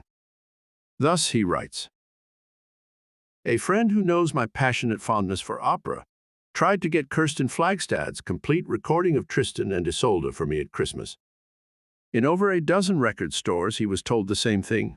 RCA Victor is not reissuing this recording, and there have been no copies available since June. On December 27th, I determined to prove your principle again by getting the album I desired so intensely. Lying down in my living room, I mentally walked into a record shop I patronize and asked the one salesman whose face and voice I could recall, 'Do you have Flagstad's complete Isolde?' He replied, 'Yes, I have.' That ended the scene, and I repeated it until it was real to me. Late that afternoon, I went to that record shop to physically enact the scene. Not one detail supplied by the senses had encouraged me to believe I could walk out of that shop with those records. I had been told last September by the same salesman in the same shop, the same story my friend had received there before Christmas. Approaching the salesman I had seen in imagination that morning, I said, 'Do you have Flagstad's complete Isolde?' He replied, 'No, we haven't.' Without saying anything audible to him, I said inwardly, 'That's not what I heard you say.' As I turned to leave the shop, I noticed on a top shelf what I thought to be an advertisement of this set of records, and remarked to the salesman, 'If you don't have the merchandise, you shouldn't advertise it.' 'That's right,' he replied, and as he reached up to take it down, discovered it to be a complete album with all 5 records. The scene wasn't played exactly as I had constructed it, but the result confirmed what my imagined scene implied. How can I thank you, F.B.?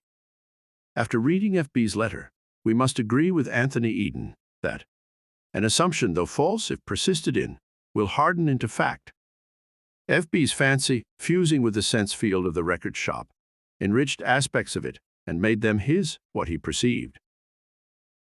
Our future is our imagining in its creative march.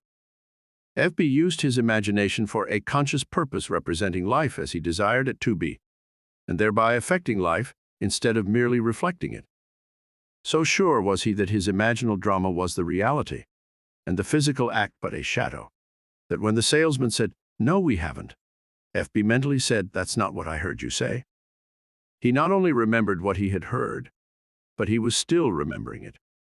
Imagining the wish fulfilled is the seeking that finds, the asking that receives, the knocking to which is opened.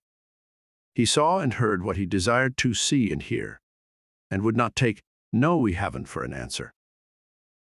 The imaginist dreams while awake. He is not the servant of his vision, but the master of the direction of his attention. Imaginative constancy controls perception of events in space-time. Unfortunately, most men are ever-changing, like a joyless eye that finds no object worth its constancy. Percy Bysshe Shelley, To the Moon. Mrs. G.R. 2 had imaginatively heard what she wanted to physically hear and knew the outer world must confirm it. This is her story. Some time ago we advertised our home for sale, which was necessary for us to buy a larger property on which we had placed a deposit. Several people would have bought our home immediately, but we were obliged to explain that we could not close any deal until we learned whether or not our offer for the property we wanted had been accepted. At this time, a broker called and literally begged us to allow him to show our home to a client of his who was eager for this location and would be glad to pay even more than we were asking. We explained our situation to the broker and to his client. They both stated they did not mind waiting for our deal to be consummated. The broker asked us to sign a paper which he said was not binding in any way, but would give him first chance at the sale if our other deal went through. We signed the paper and later learned that in California real estate law, nothing could have been more binding. A few days later, our deal for the new property fell through, so we notified this broker, and his verbal response was, "Well, just forget it." 2 weeks later, he filed suit against us for $1,500 commission. Trial date was set, and we asked for a jury trial. Our attorney assured us he would do all he could, but that the law on this particular point was so stringent that he could not see any possibility of our winning the case. When time for the trial arrived, my husband was in the hospital and could not appear with me in our defense. I had no witnesses, but the broker brought 3 attorneys and a number of witnesses into court against us. Our attorney now told me we had not the slightest chance to win. I turned to my imagination, and this is what I did. Completely disregarding all that had been said by attorneys, witnesses, and the judge who seemed to favor the plaintiff, I thought only of the words I wanted to hear. In my imagination, I listened intently and heard the foreman of the jury say, "We find the defendant not guilty." I listened until I knew it was true.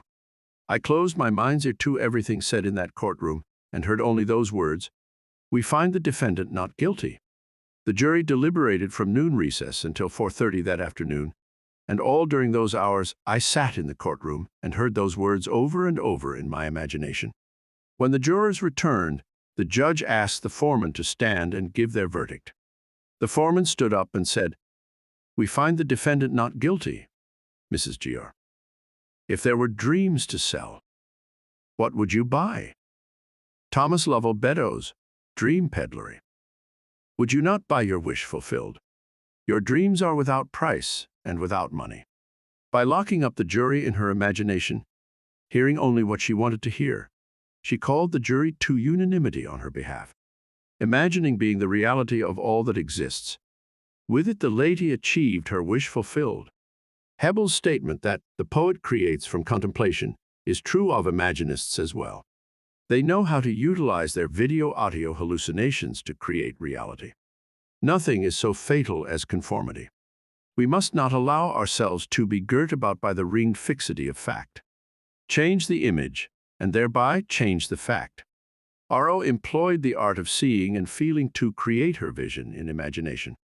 A year ago, I took my children to Europe, leaving my furnished apartment in the care of my maid. When we returned a few months later to the United States, I found my maid and all my furniture gone. The apartment superintendent stated that the maid had had my furniture moved by my request. There was nothing I could do at the moment, so I took my children and moved into a hotel. I, of course, reported the incident to the police and also brought in private detectives on the case. Both organizations investigated every moving company and every storage warehouse in New York City, but to no avail. There seemed to be absolutely no trace of my furniture, nor of my maid. Having exhausted all outside sources, I remembered your teaching and decided I would try using my imagination in this matter. So, while seated in my hotel room, I closed my eyes and imagined myself in my own apartment, sitting in my favorite chair and surrounded by all of my personal furnishings. I looked across the living room at the piano on which I kept pictures of my children. I would continue to stare at my piano until the entire room became vividly real to me. I could see my children's pictures and actually feel the upholstery of the chair in which, in my imagination, I sat. The next day, as I came out of my bank, I turned to walk in the direction of my vacant apartment instead of toward my hotel. When I reached the corner, I discovered my mistake and was just about to turn back when my attention was drawn to a very familiar pair of ankles. Yes, the ankles belonged to my maid. I walked up to her and took hold of her arm. She was quite frightened, but I assured her all I wanted from her was my furniture. I called a taxi and she took me to the place in which her friends had stored my furnishings. In one day, my imagination had found what an entire big city police force and private investigators could not find in weeks. RO. This lady knew of the secret of imagining before she called in the police, but imagining, in spite of its importance, was forgotten owing to attention being fixed on facts. However, what reason failed to find by force, imagining found without effort.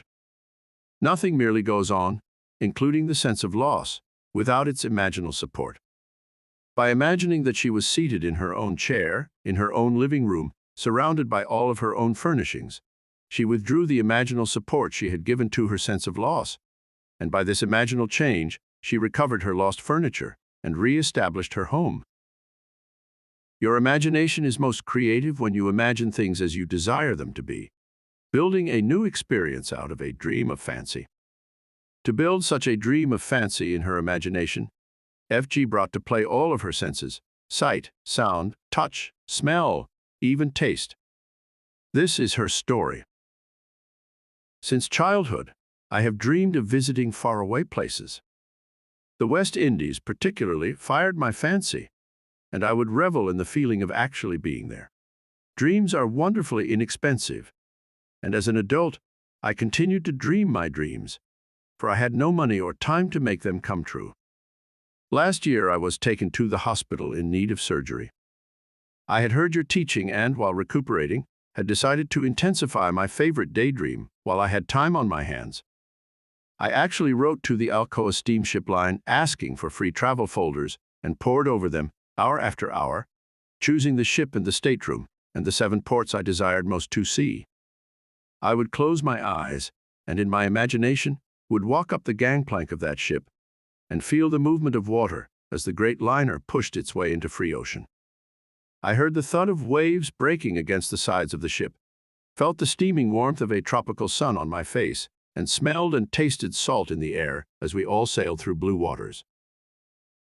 For 1 solid week, confined to a hospital bed, I lived the free and happy experience of actually being on that ship. Then, the day before my release from the hospital, I tucked the colored folders away and forgot them. 2 months later, I received a telegram from an advertising agency telling me I had won a contest. I remembered having deposited a contest coupon some months before in a neighborhood supermarket, but had completely forgotten the act. I had won first prize, and, wonder of wonders, it entitled me to a Caribbean cruise sponsored by the Alcoa steamship line. But the wonder didn't stop there. The very stateroom I had imaginatively lived in and moved about in while confined to a hospital bed had been assigned to me. And to make an unbelievable story even more unbelievable, I sailed on the one ship I had chosen, which stopped in not 1, but all of the 7 ports I had desired to visit. FG. To travel is the privilege not of the rich, but of the imaginative. Stephen Berrien Stanton, The Essential Life, 1908. Chapter 7. Moods. This is an age in which the mood decides the fortunes of people rather than the fortunes decide the mood. Sir Winston Churchill. Men regard their moods far too much as effects and not sufficiently as causes. Moods are imaginal activities without which no creation is possible. We say that we are happy because we have achieved our goal. We do not realize that the process works equally well in the reverse direction, that we shall achieve our goal because we have assumed the happy feeling of the wish fulfilled. Moods are not only the result of the conditions of our life, they are also the causes of those conditions. In The Psychology of Emotions, Professor Rebot writes, "An idea which is only an idea produces nothing and does nothing. It only acts if it is felt, if it is accompanied by an affective state, if it awakens tendencies, that is to say, motor elements." The lady in the following story so successfully felt the feeling of her wish fulfilled. She made her mood the character of the night, frozen in a delightful dream. Most of us read and love fairy stories, but we all know that stories of improbable riches and good fortune are for the delight of the very young. But are they? I want to tell you of something unbelievably wonderful that happened to me through the power of my imagination. And I'm not young in years. We live in an age which believes in neither fable nor magic. And yet everything I could possibly want in my wildest daydreams was given to me by the simple use of what you teach, that imagining creates reality, and that feeling is the secret of imagining. At the time this wonderful thing happened to me, I was out of a job and had no family to fall back upon for support. I needed just about everything. To find a decent job, I needed a car to look for it. And though I had a car, it was so worn out, it was ready to fall apart. I was behind in my rent. I had no proper clothes to seek a job. And today it's no fun for a woman of 55 to apply for a job of any kind. My bank account was almost depleted, and there was no friend to whom I could turn. But I had been attending your lectures for almost a year, and my desperation forced me to put my imagination to the test. Indeed, I had nothing to lose. It was natural for me, I suppose, to begin by imagining myself having everything I needed. But I needed so many things, and in such short order, that I found myself exhausted when I finally got through the list, and by that time I was so nervous I could not sleep. One lecture night I heard you tell of an artist who captured the feeling, or word, as you called it, of "Isn't it wonderful?" in his personal experience. I began to apply this idea to my case. Instead of thinking of and imagining every article I needed, I tried to capture the feeling that something wonderful was happening to me. Not tomorrow, not next week, but right now. I would say over and over to myself as I fell asleep, "Isn't it wonderful? Something marvelous is happening to me now." And as I fell asleep, I would feel the way I would expect to feel under such circumstances. I repeated that imaginary action and feeling for 2 months, night after night. And one day in early October, I met a casual friend I hadn't seen for months, who informed me he was about to leave on a trip to New York. I had lived in New York many years ago, and we talked of the city a few moments, and then parted. I completely forgot the incident. 1 month later, to the day, this man called at my apartment and simply handed me a certified check in my name for $2,500. After I got over the initial shock of seeing my name on a check for so much money, the story that unfolded seemed to me like a dream. It concerned a friend I had not seen nor heard from in more than 25 years. This friend of my past, I now learned, had become extremely wealthy in those 25 years. Our mutual acquaintance who had brought the check to me had met him quite by accident during the trip to New York last month. During their conversation, they spoke of me, and for reasons I was not to know. For to this day I have not heard from him personally, and have never attempted to contact him. This old friend decided to share a portion of his great wealth with me. For the next 2 years, from the office of his attorney, I received monthly checks so generous in amount, they not only covered every necessary requirement of daily living, but left much over for all the lovely things of life. A car, clothes, a spacious apartment, and best of all, no need to earn my daily bread. This past month I received a letter and some legal papers to be signed, which provide the continuation of this monthly income for the rest of my natural life. TK. If the fool would persist in his folly, he would become wise. William Blake. Sir Winston calls on us to act on the assumption that we already possess that which we sought, to assume a virtue, if we have it not. William Shakespeare's Hamlet. Is this not the secret of miracles? Thus the man with palsy was told to rise, to take up his bed and walk, to mentally act as if he were healed. Matthew 9:1-8, Mark 2:1-13, Luke 5:18-25, John 5:1-17. And when the actions of his imagination corresponded with the actions which he would physically perform were he healed, he was healed. This is a story about which some may say, it would have happened anyway. But those who read it carefully will find room to wonder. It begins 1 year ago as I left Los Angeles to visit my daughter in San Francisco. Instead of the happy-natured individual she had always been, I found her in deep distress. Not knowing the cause of her anguish and not wishing to ask, I waited until she told me that she was in great financial trouble and must have $3,000 immediately. I am not a poor woman, but I didn't have much cash I could put my hands on that quickly. Knowing my daughter, I knew she would not have accepted it anyway. I offered to borrow the money for her, but she refused and instead asked me to help her in my way. She meant using my imagination, for I had often told her of your teaching, and some of my words must have struck home. I immediately agreed on this plan with the provision that she would help me help her. We decided on an imaginal scene we could both practice that involved seeing money coming to her from everywhere. We felt money was flooding toward her from every corner, until she was in the middle of a sea of money. But we did this always with the feeling of joy for anyone concerned, and we had no thought of means, only happiness for all. The idea seemed to catch fire with her, and I know she was responsible for what happened a few days later. She was certainly transformed back to the happy, confident mood that was natural to her, though there was no evidence of any real money coming in at the time. I left to return home in the East. When I arrived home, I called my mother, a lovely young lady of 91, who immediately asked me to come and see her. I wanted a day's rest, but she couldn't wait. It had to be now. Of course I went, and after greeting me, she handed me a check for $3,000 made out to my daughter. Before I could speak, she handed me 3 additional checks totaling $1,500 made in favor of my daughter's children. Her reason: she explained that she had suddenly decided the day before to give what she had in cash to those she loved while she was still here to know of their happiness in receiving it. It would have happened anyway. No, not like this. Not within days of my daughter's frantic need, and then her sudden transformation to a mood of joy.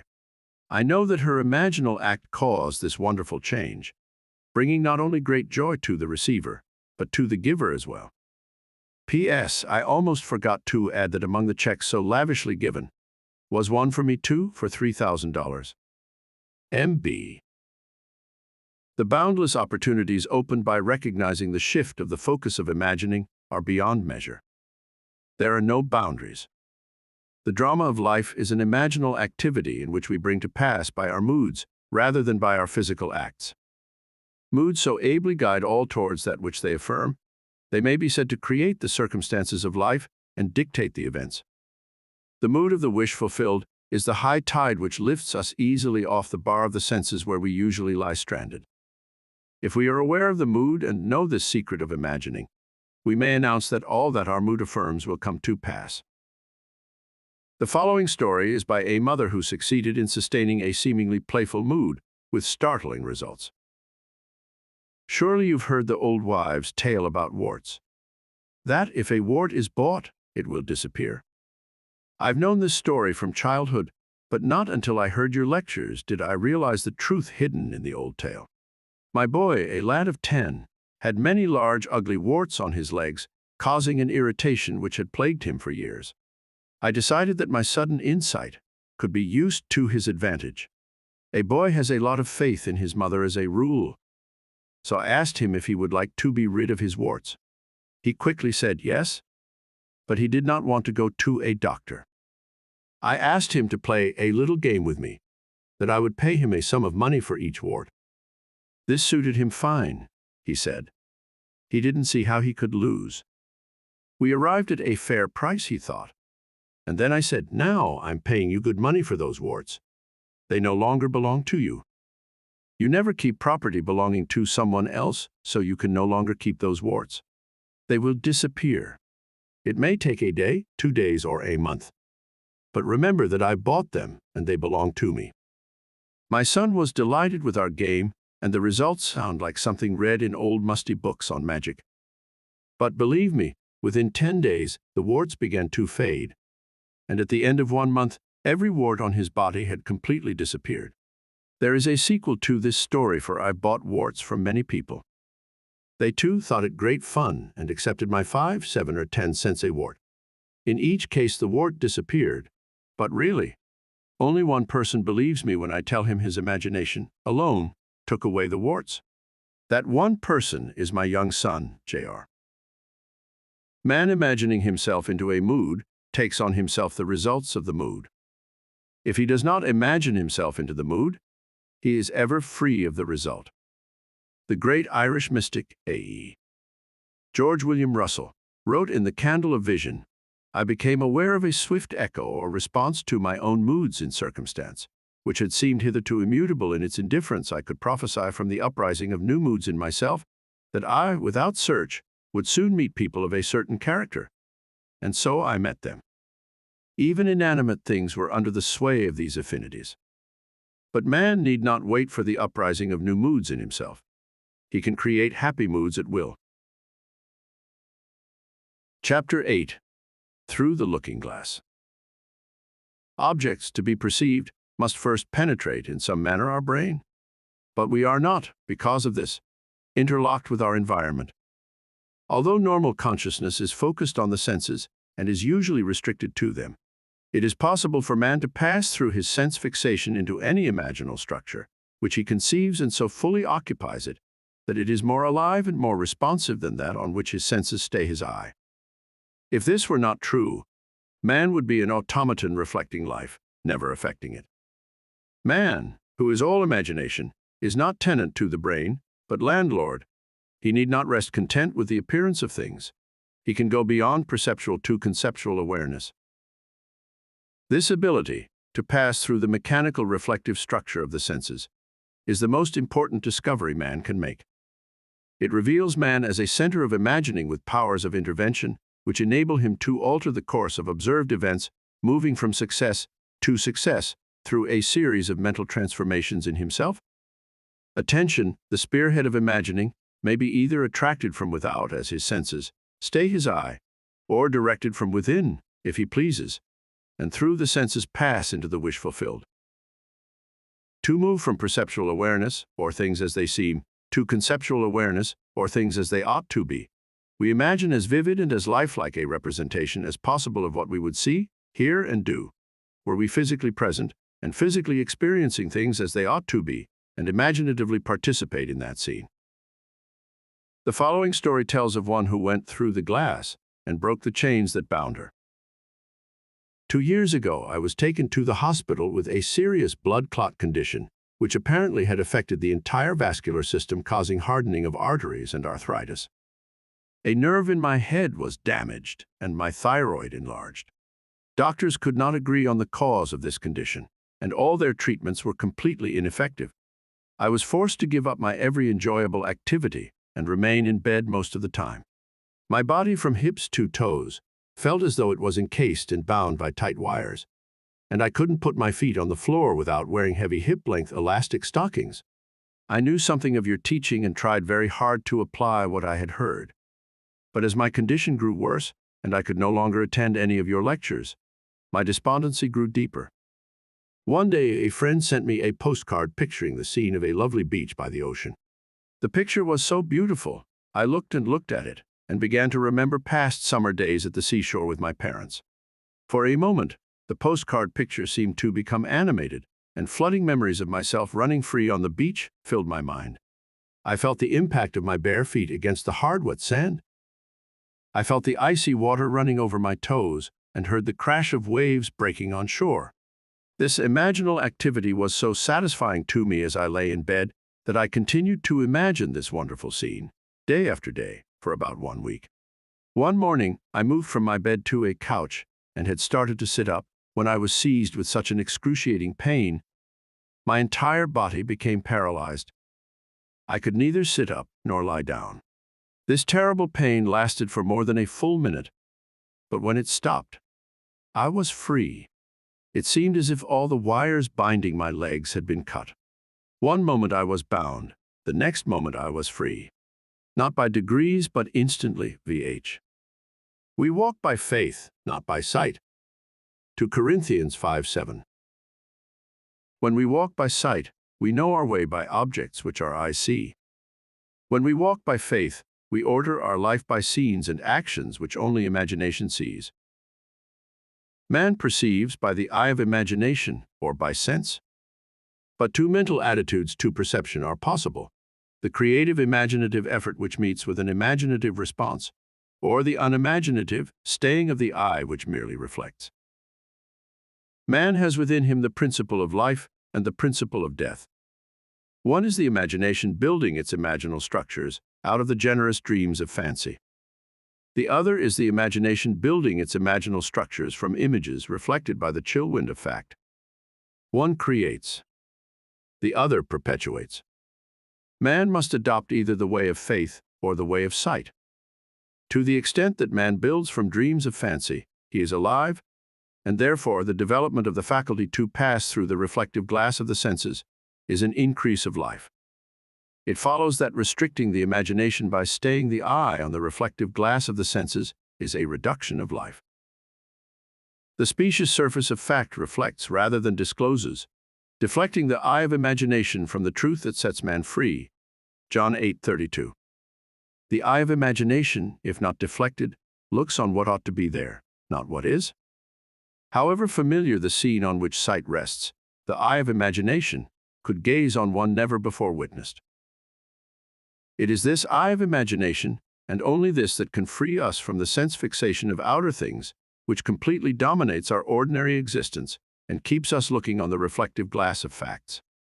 It is possible to pass from thinking of to thinking from.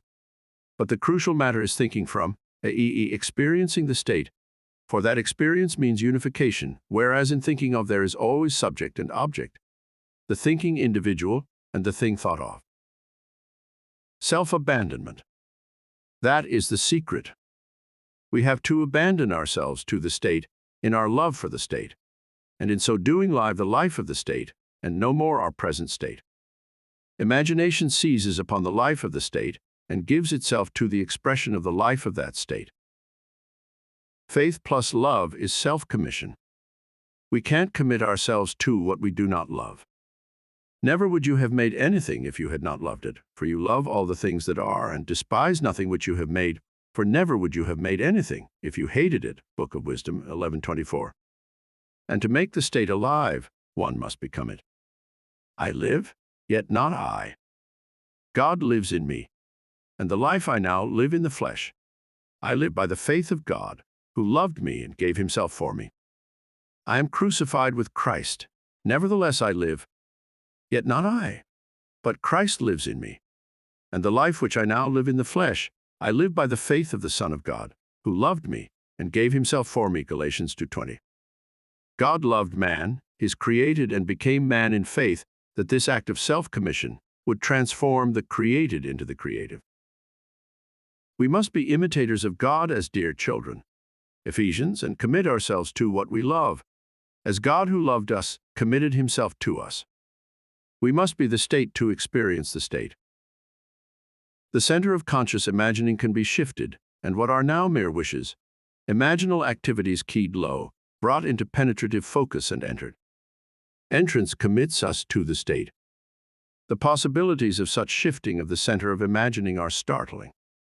The activities concerned are psychical throughout. The shifting of the center of imagining is not brought about by spatial travel, but by a change in what we are aware of. The boundary of the world of sense is a subjective barrier. So long as the senses take notice, the eye of imagination is deflected from the truth. We do not get far unless we let go. This lady let go with immediate and miraculous results. Thank you for the golden key. It has released my brother from the hospital, from pain and probable death, for he was facing a fourth major operation with little hope of recovery. I was very concerned and attempting to use what I had learned about my imagination. I first asked myself what my brother truly desired. Does he want to continue in this body, or does he desire to be free of it? The question revolved itself over and over in my mind, and suddenly I felt that he would like to continue remodeling his kitchen, which he had been contemplating before his confinement in the hospital. I knew my question had been answered, so I began to imagine from that point. Attempting to see my brother in the busy activity of remodeling, I suddenly found myself gripping the back of a kitchen chair I had used many times when something happened. Then suddenly I found myself standing beside my brother's bed in the hospital. This was the last place I would have wanted to be, physically or mentally. But there I was, and my brother's hand reached up and clasped my hand tightly as I heard him say, "I knew you would come, Joe." It was a well hand I clasped, strong and sure, and the joy that filled and spilled over in my voice as I heard myself say, "It's all better now." "You know it?" My brother didn't answer, but I distinctly heard a voice say to me, "Remember this moment." I seemed to awake then, back in my own home. This took place the night after he had entered the hospital. The following day his wife telephoned me saying, "It is unbelievable. The doctor can't account for it, Joe. But no operation is necessary. He's so improved that they have agreed to release him tomorrow. The following Monday, my brother went back to his work and has been perfectly well since that day, J.S. Not facts, but dreams of fancy shape our lives. She needed no compass to find her brother, nor tools to operate, only the eye of imagination. In the world of sense we see what we have to see. In the world of imagination we see what we want to see. And seeing it, we create it for the world of sense to see. We see the outer world automatically. Seeing what we want to see demands voluntary and conscious imaginative effort. Our future is our own imaginal activity in its creative march. Common sense assures us that we are living in a solid and sensible world, but this so seemingly solid world is, in reality, imaginal through and through. The following story proves that it is possible for an individual to transfer the center of imagining to some greater or lesser degree to a distant area, and not only do so without moving physically, but to be visible to others who are present at that point in space-time. And if this be a dream, then is all that we see or seem but a dream within a dream? Edgar Allan Poe. Seated in my living room in San Francisco, I imagined I was in my daughter's living room in London, England. I surrounded myself so completely with that room, which I knew intimately, that I suddenly found myself actually standing in it. My daughter was standing by her fireplace, her face turned away from me. A moment later she turned and our eyes met. I saw such a startled, frightened expression on her face that I too became emotionally upset and immediately found myself back in my own living room in San Francisco. 5 days later, I received an airmail letter from my daughter, which had been written on the day of my experiment with imaginal travel. In her letter, she told me she had seen me in her living room that day, just as real as though I were actually standing there in the flesh. She confessed she had been very frightened, and that before she could speak, I had vanished. The time of this visitation, as she gave it in her letter, was exactly the time I had begun the imaginative action, allowing, of course, for the difference in time between the 2 points. She explained that she told her husband of this amazing experience, and he insisted that she write to me immediately, as he stated, "Your mother must have died or is dying." But I wasn't dead or dying, but very much alive and very excited by this marvelous experience. MLJ. Nothing can act but where it is, with all my heart. Only where is it? Thomas Carlyle. Man is all imagination. Therefore, a man must be where he is in imagination, for his imagination is himself. Imagination is active at and through any state that it is aware of. If we take shifting of awareness seriously, there are possibilities beyond belief.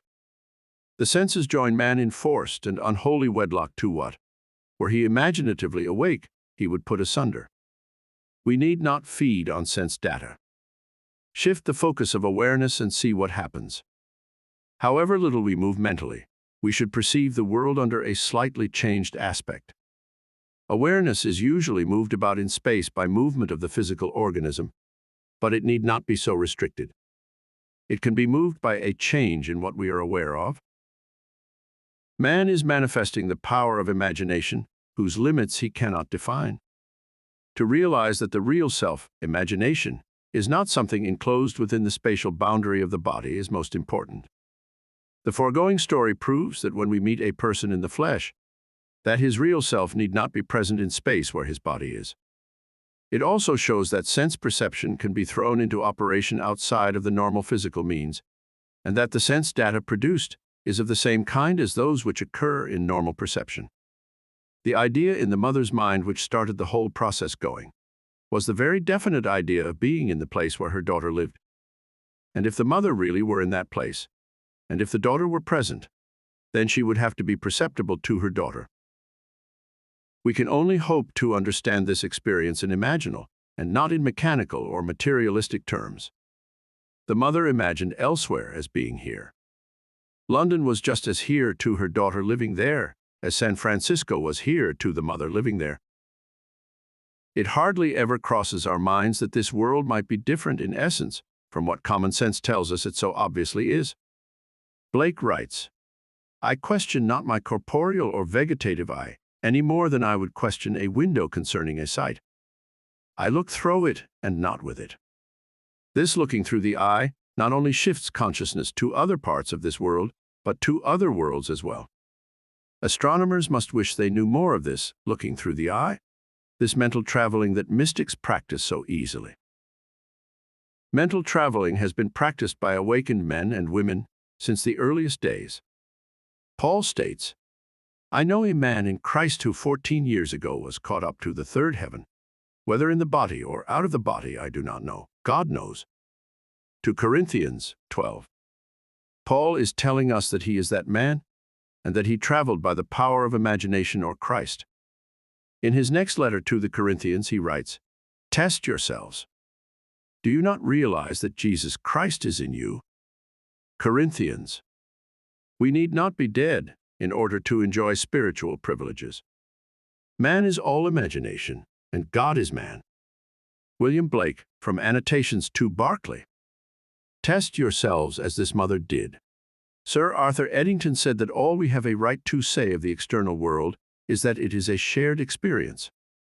Things are more or less real according to the extent to which they are capable of being shared with others or with ourselves at another time.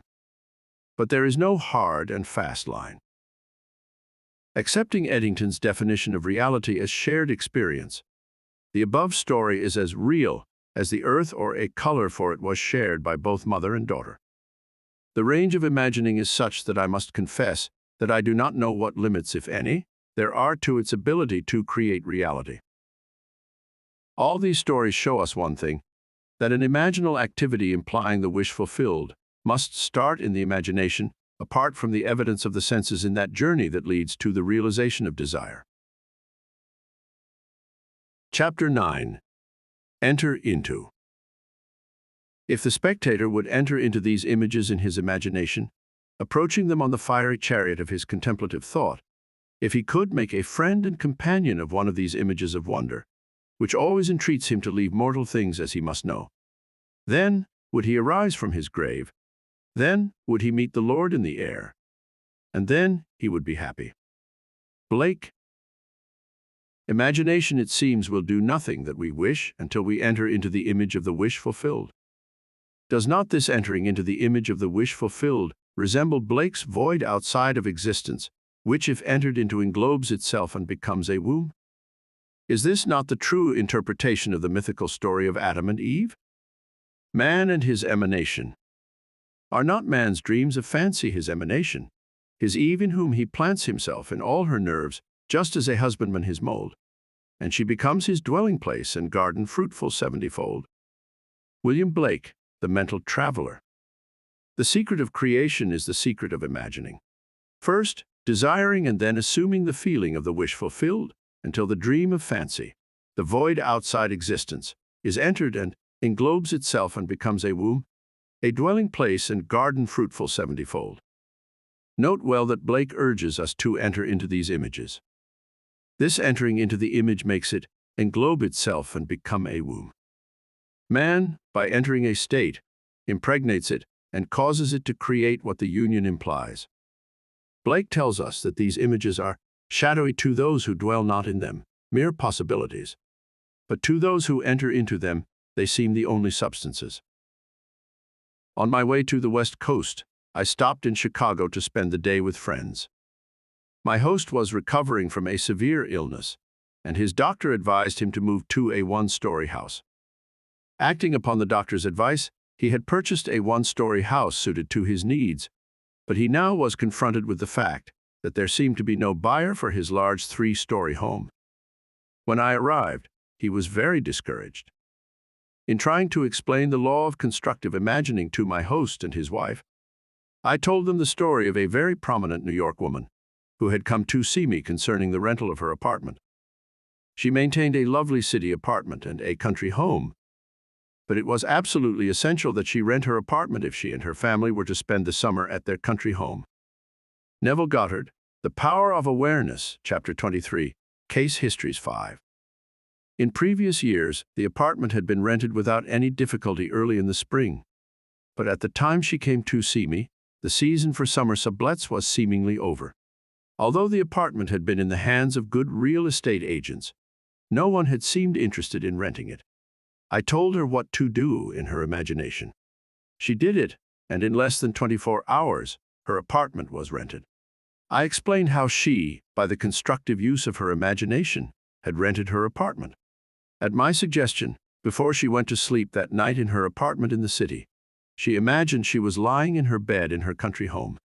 In her imagination, she viewed the world from the country house, rather than from the city apartment. She smelled the fresh country air. She made this so real that she actually drifted off to sleep feeling that she was in the country. That was on a Thursday night. At 9 o'clock the following Saturday morning, she phoned me from her country home and told me that on Friday a highly desirable tenant, who met all of her requirements, not only rented her apartment, but rented it on the one condition that he could move in that very day.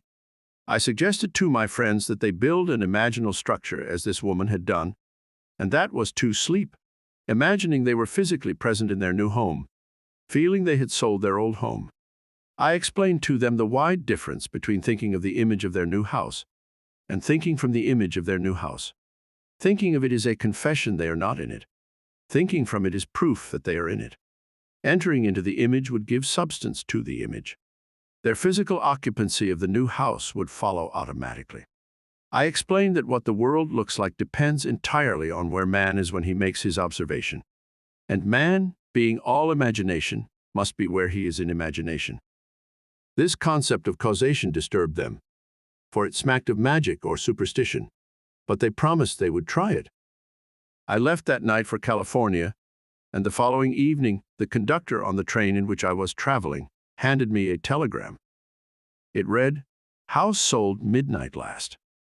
1 week later, they wrote and told me that the very night I left Chicago, they fell asleep physically in the old house, but mentally in the new, viewing the world from the new home, imagining how things would sound if this were true.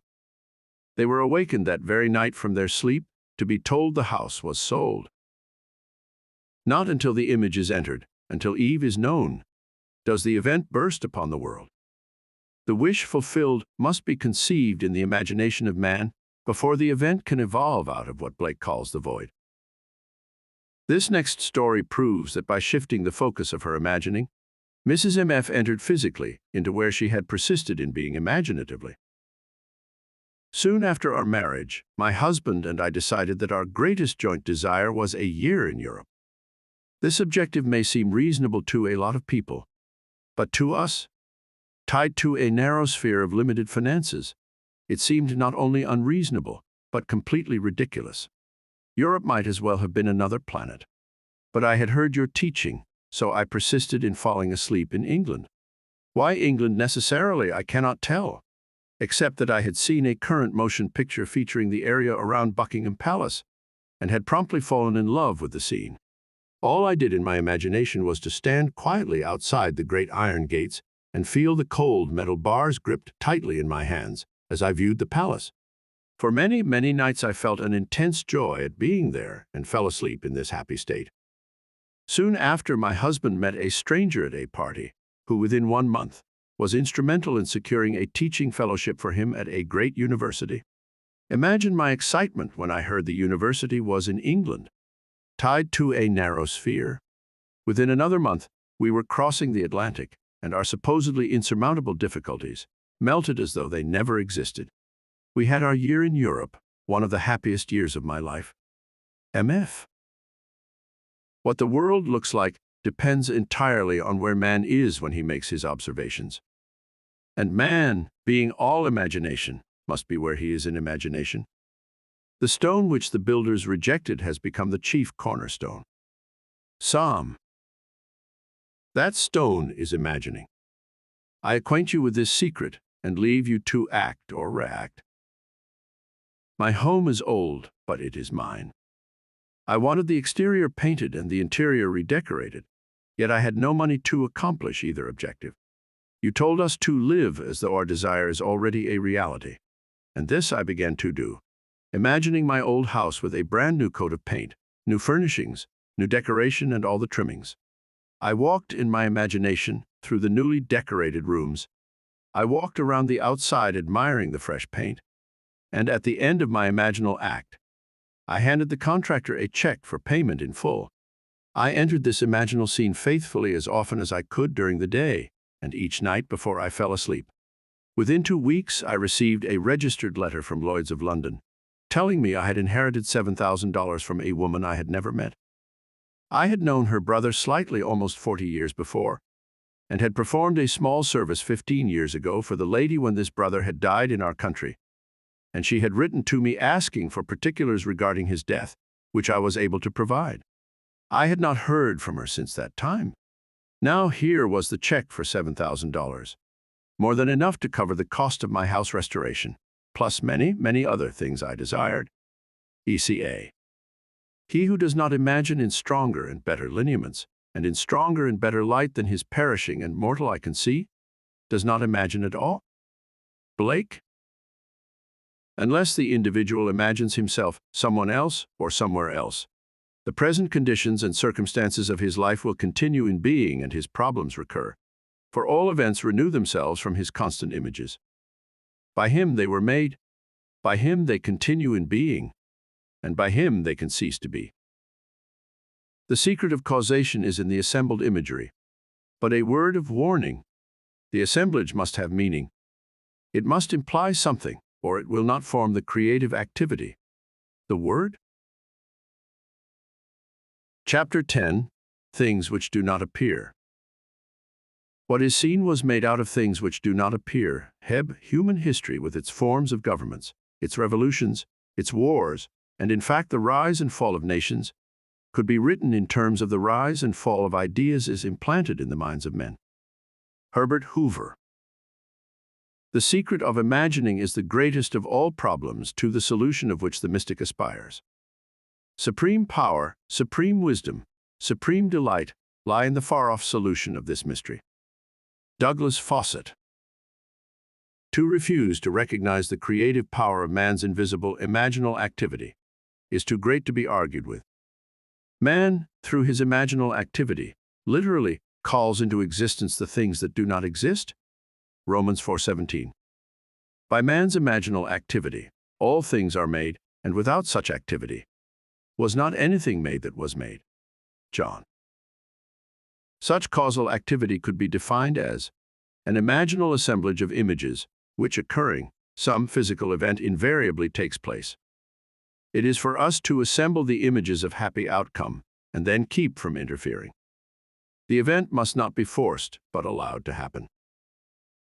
If imagination is the only thing that acts or is in existing beings of men, as Blake believed, then we should never be certain that it was not some woman treading in the winepress who began that subtle change in men's minds. William Butler Yeats. This grandmother is daily treading the winepress for her little granddaughter.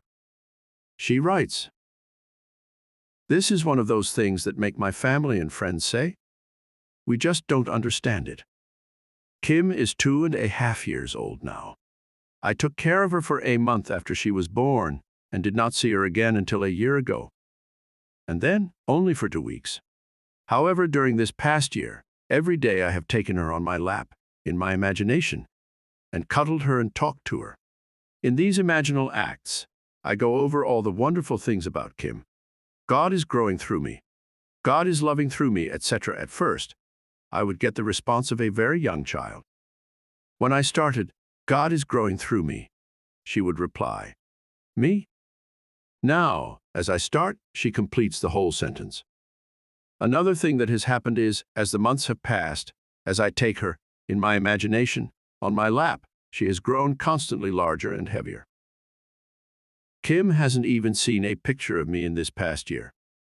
At the most, I could only be a name to her. Now, sometime each day, her family tells me. She starts talking about me, to no one in particular, just talking.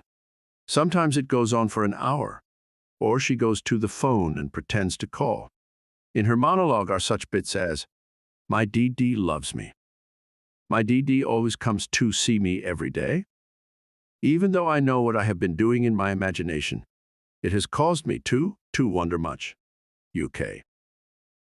All imaginative men and women are forever casting forth enchantments, and all passive men and women who have no powerful imaginative lives are continually passing under the spell of their power.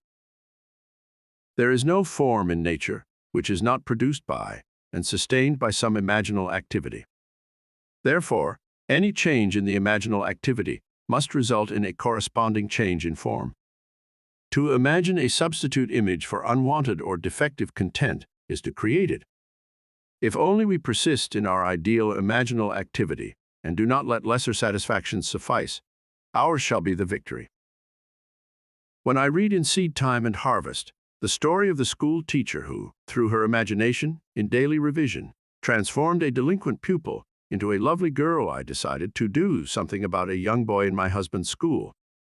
To tell all the problems involved would take pages, for my husband has never had such a difficult child, nor such a trying parent situation. The lad was too young to be expelled, yet the teachers refused to have him in their classes. To make matters worse, the mother and grandmother literally camped on the school grounds, making trouble for everyone. I wanted to help the boy, but I also wanted to help my husband. So, nightly, I constructed 2 scenes in my imagination. 1, I saw a perfectly normal, happy child. 2, I heard my husband say, "I can't believe it, dear, but do you know R is acting like a normal boy now? And it is heaven not having those 2 women around." After 2 months of persisting in my imaginal play, night after night, my husband came home and said, "It's like heaven around school." Not exactly the same words, but close enough for me. The grandmother had become involved in something that took her out of town, and the mother had to accompany her. At the same time, a new teacher had welcomed the challenge of R, and he was progressing wonderfully well into all I imagined for him. GB. It is useless to hold standards that we do not apply. Unlike Portia, who said, "I can easier teach 20 what were good to be done than be one of the 20 to follow mine own teaching." William Shakespeare, the Merchant of Venice, GB followed her own teaching. It is fatally easy to make the acceptance of the imaginal faith a substitute for living by it. He has sent me to bind up the broken-hearted, to proclaim liberty to the captives, and the opening of the prison to those who are bound. Isaiah.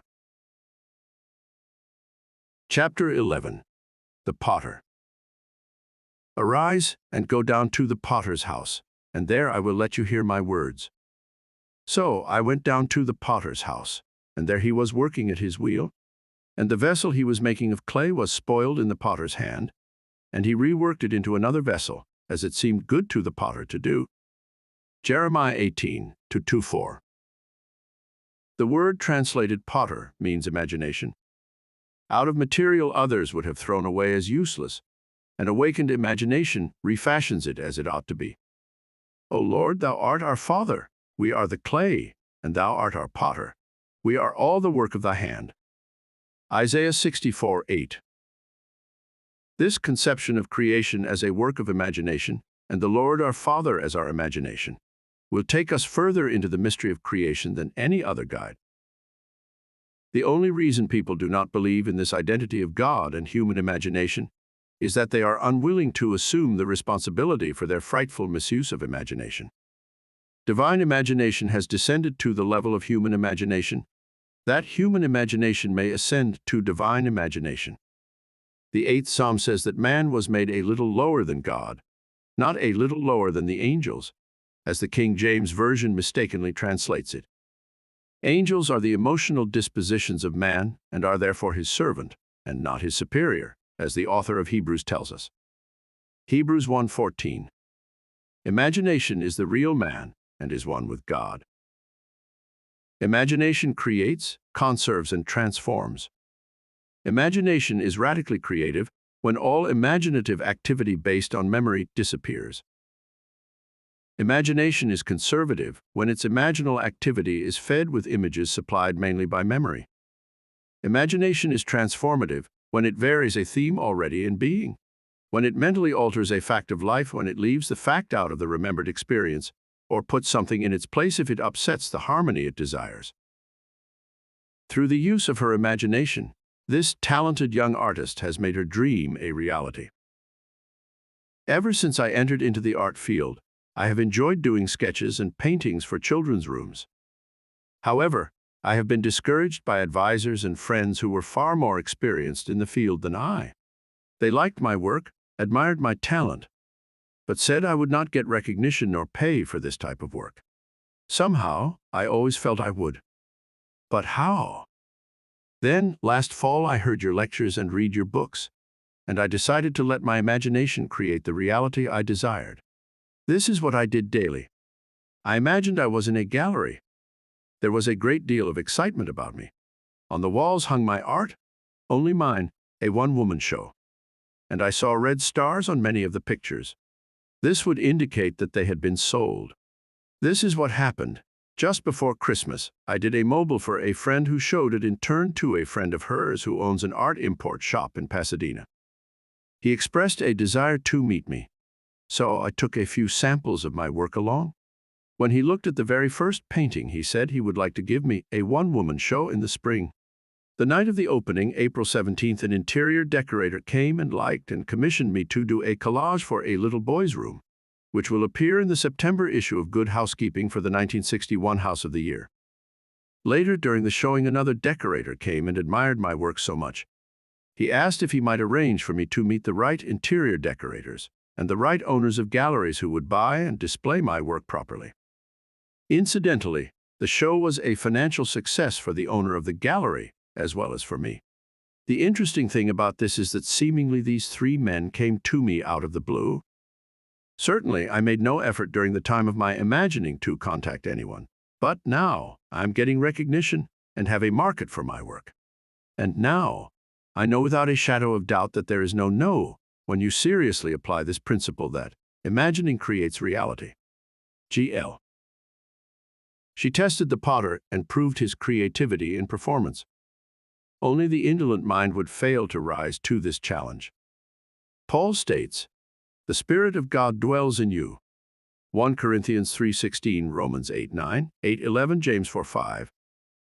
Now, examine yourselves to see whether you are holding to your faith. Test yourselves. Do you not realize that Jesus Christ is in you? Unless indeed you fail to meet the test, I hope you will find out that we have not failed. 2 Corinthians 13:5-6.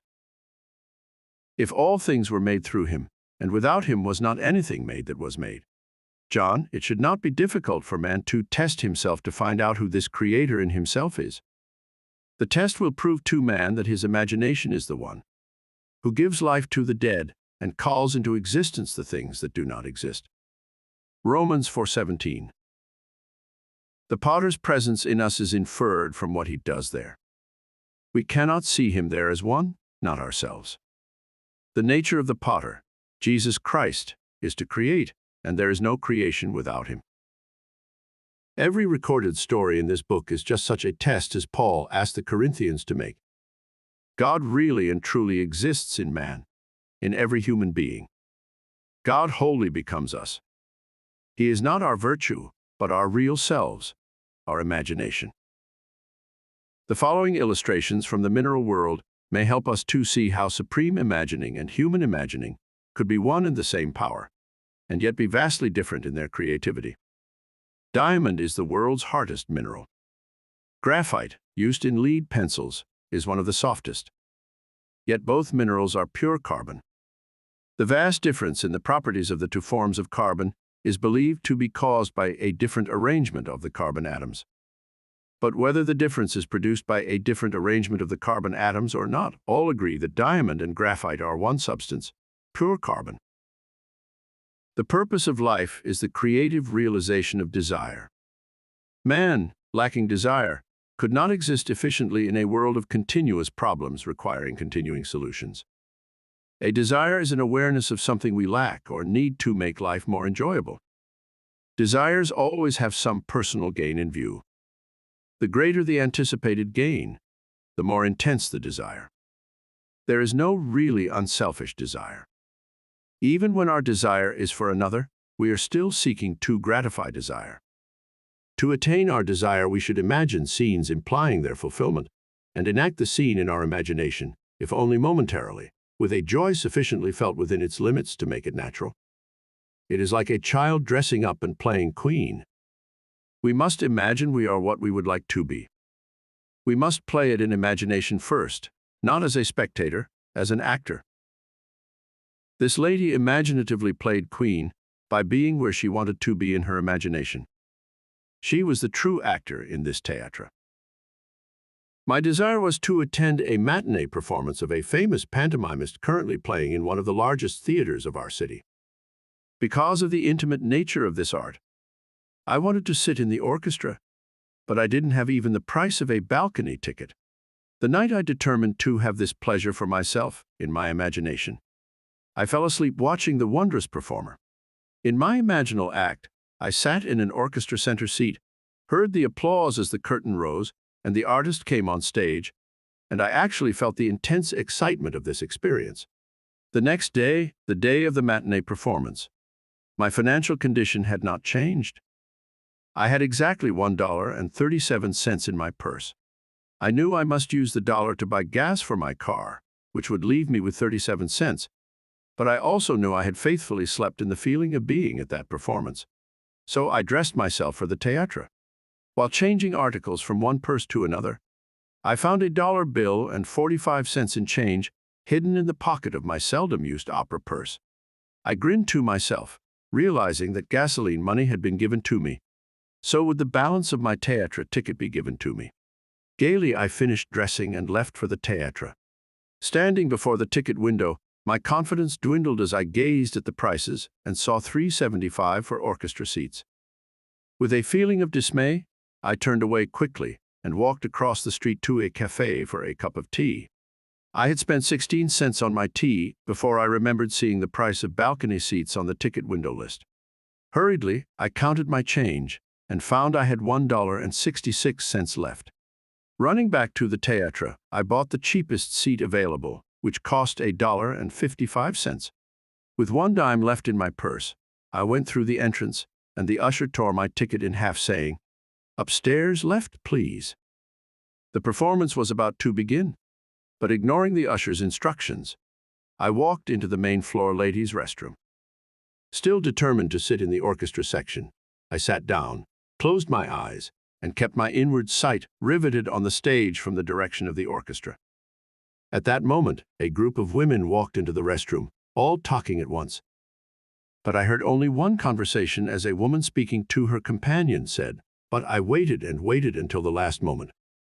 Then she called and said she couldn't make it. I would have given her ticket away, but it's too late now. Not realizing it, I handed the usher both tickets, and he tore them in half before I could stop him. I almost laughed aloud. Getting up, I walked over to this lady and asked if I might use the extra ticket she had instead of the balcony seat I had bought. She was charming and kindly invited me to join her party. The ticket she handed me was for the orchestra section, center seat, 6 rows from the stage. I sat in that seat only moments before the curtain rose on a performance I had witnessed the night before from that seat. In my imagination, Jr. We must actually be in imagination. It is one thing to think of the end, and another thing to think from the end. To think from the end, to enact the end, is to create reality. The inner actions must correspond to the actions we would physically perform after these things should be. Edward Thomas, The New House. To live wisely, we must be aware of our imaginal activity and see to it that it is faithfully shaping the end we desire. The world is clay. Our imagination is the potter. We should always imagine ends that are of value or promise well. He who desires but acts not breeds pestilence. William Blake. What's done flows from what's imagined. Outward forms reveal the imaginings of man. Man is the shuttle, to whose winding quest and passage through these looms God ordered motion, but ordained no rest.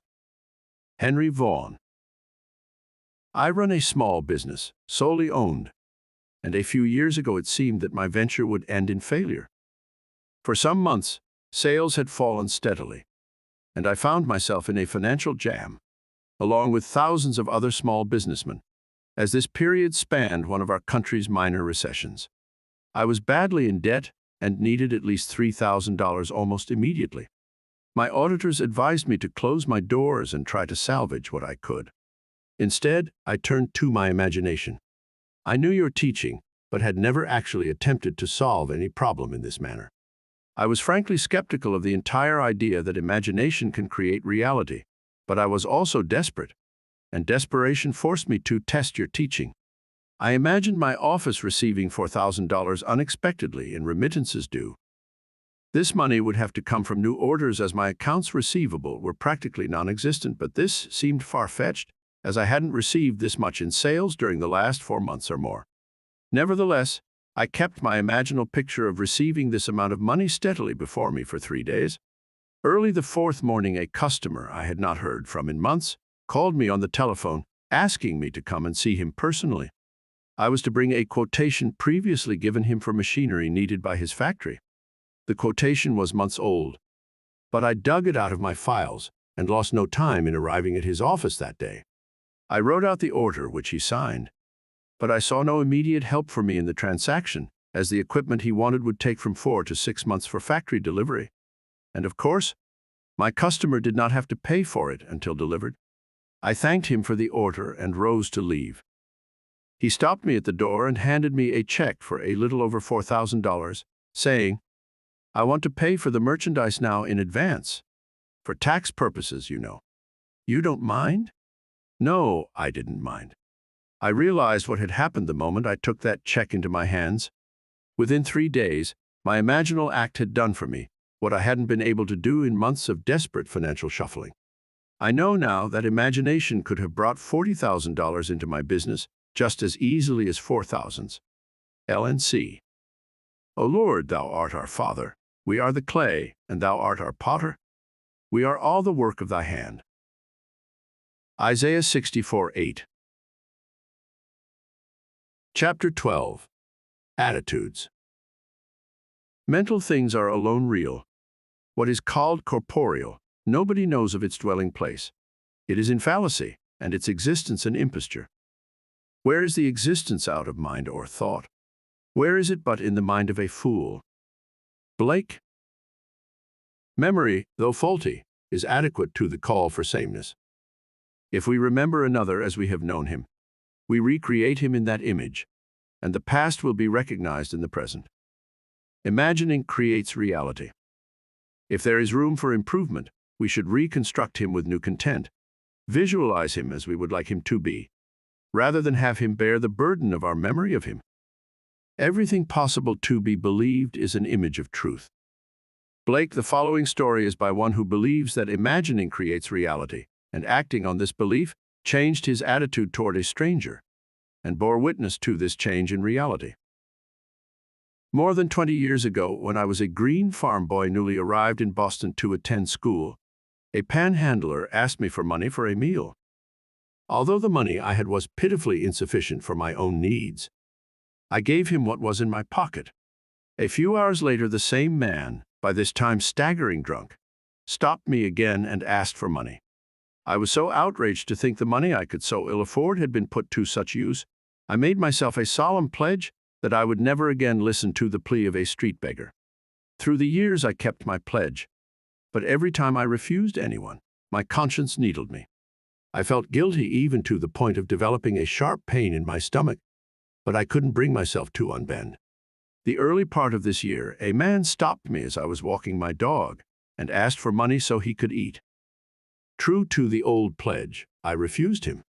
His manner was gracious as he accepted my refusal. He even admired my dog and spoke of a family in New York State he knew that raised cocker spaniels. This time my conscience was really pricking me.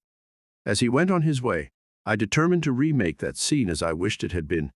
So I stopped right there on the street, closed my eyes for only a few moments, and enacted the scene differently. In my imagination, I had the same man approach me. Only this time he opened the conversation by admiring my dog.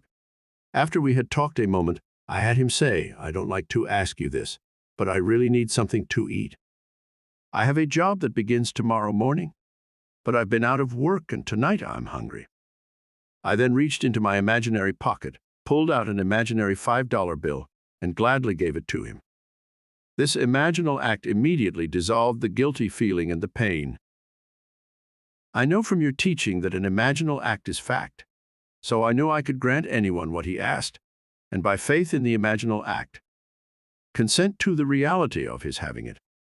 4 months later, as I was again walking my dog, the same man approached me and opened the conversation by admiring my dog.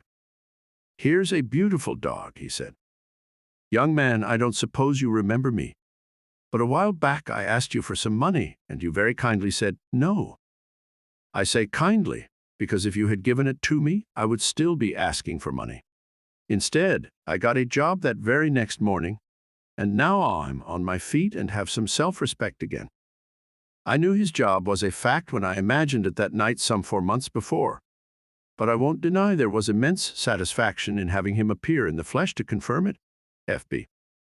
I have no silver and gold, but I give you what I have. Acts 3:6. None is to be discarded, all must be saved, and our imagination reshaping memory is the process whereby this salvation is brought to pass. To condemn the man for having lost his way is to punish the already punished. Oh, whom should I pity if I pity not the sinner who is gone astray? William Blake, Jerusalem. Not what the man was, but what he may become should be our imaginal activity. Don't you remember Sweet Alice, Ben Bolt? Sweet Alice whose hair was so brown, who wept with delight when you gave her a smile, and trembled with fear at your frown. George du Maurier. If we imagine no worse of him than he of himself, he would pass as excellent. It's not the man at his best, but the imaginist exercising the spirit of forgiveness that performs the miracle. Imagining with new content transformed both the man who asked and the man who gave. Imagining has not yet had its due in the systems either of moralists or educators. When it does, there will be the opening of the prison to those who are bound. Isaiah 61:1. Nothing has existence for us save through the memory we have of it. Therefore we should remember it not as it was, unless of course it was altogether desirable, but as we desire it to be. Inasmuch as imagining is creative, our memory of another either furthers or hinders him, and makes his upward or downward way easier and swifter. There is no coal of character so dead that it will not glow and flame if but slightly turned. The following story shows that imagining can make rings and husbands and move people to China. My husband, child of a broken home and raised by beloved grandparents, was never close to his mother, nor she to him. A woman of 63 and a divorcee for 32 of those years, she was lonely and embittered, and my relationship with her was strained as I attempted to stay in the middle. By her own admission, her great desire was to remarry for companionship, but she believed this to be impossible at her age. My husband would often state to me that he hoped she would remarry, and as he fervently put it, perhaps live way out of town. I had the same wish and, as I put it, perhaps move to China. Being wary of my personal motive for this wish, I knew I must change my feeling toward her in my imaginal drama and at the same time give her what she wanted. I began by seeing her in my imagination as a completely changed personality, a happy, joyous woman, secure and contented in a new relationship. Every time I thought of her, I would see her mentally as a new woman. About 3 weeks later, she came to our house for a visit, bringing a friend she had met many months previously. The man had recently become a widower. He was her age, secure financially, and had grown children and grandchildren. We liked him, and I was excited because it was obvious they liked each other. But my husband still thought it was impossible. I didn't. From that day on, every time her image rose in my mind, I saw her extending her left hand toward me, and I admired the ring on her finger. 1 month later, she and her friend came to visit us, and as I walked forward to greet them, she proudly extended her left hand. The ring was on her finger. 2 weeks later, she was married, and we haven't seen her since. She lives in a brand new home, way out of town, and as her new husband dislikes the long drive to our house, she might as well have moved to China. JB. There is a wide difference between the will to resist an activity and the decision to change it. He who changes an activity acts, whereas he who resists an activity reacts. One creates, the other perpetuates. Nothing is real beyond the imaginative patterns we make of it. Memory, no less than desire, resembles a daydream. Why make it a daymare? Man can forgive only if he treats memory as a daydream and shapes it to his heart's desire. R.K. learned that we may rob others of their abilities by our attitudes toward them. He changed his attitude and thereby changed a fact. I am not a money lender, nor am I in the investment business as such, but a friend and business acquaintance came to me for a substantial loan in order to expand his plant. Because of personal friendship, I granted the loan with reasonable interest rates and gave my friend the right of renewal at the end of 1 year. When the first-year term expired, he was behind in his interest payments and requested a 30-day extension on the note. I granted this request, but at the end of 30 days he was still unable to meet the note and asked for an additional extension. As I previously stated, I am not in the business of lending money. Within 20 days, I needed full payment of the loan to meet debts of my own. But I consented again to extend the note, although my own credit was now in serious jeopardy. The natural thing to do was to apply legal pressure to collect, and a few years ago, I would have done just that. Instead, I remembered your warning not to rob others of their ability, and I realized that I had been robbing my friend of his ability to pay what he owed. For 3 nights I constructed a scene in my imagination in which I heard my friend tell me that unexpected orders had flooded his desk so rapidly, he was now able to pay the loan in full. The 4th day I received a telephone call from him. He told me that by what he called a miracle, he had received so many orders, and big ones too.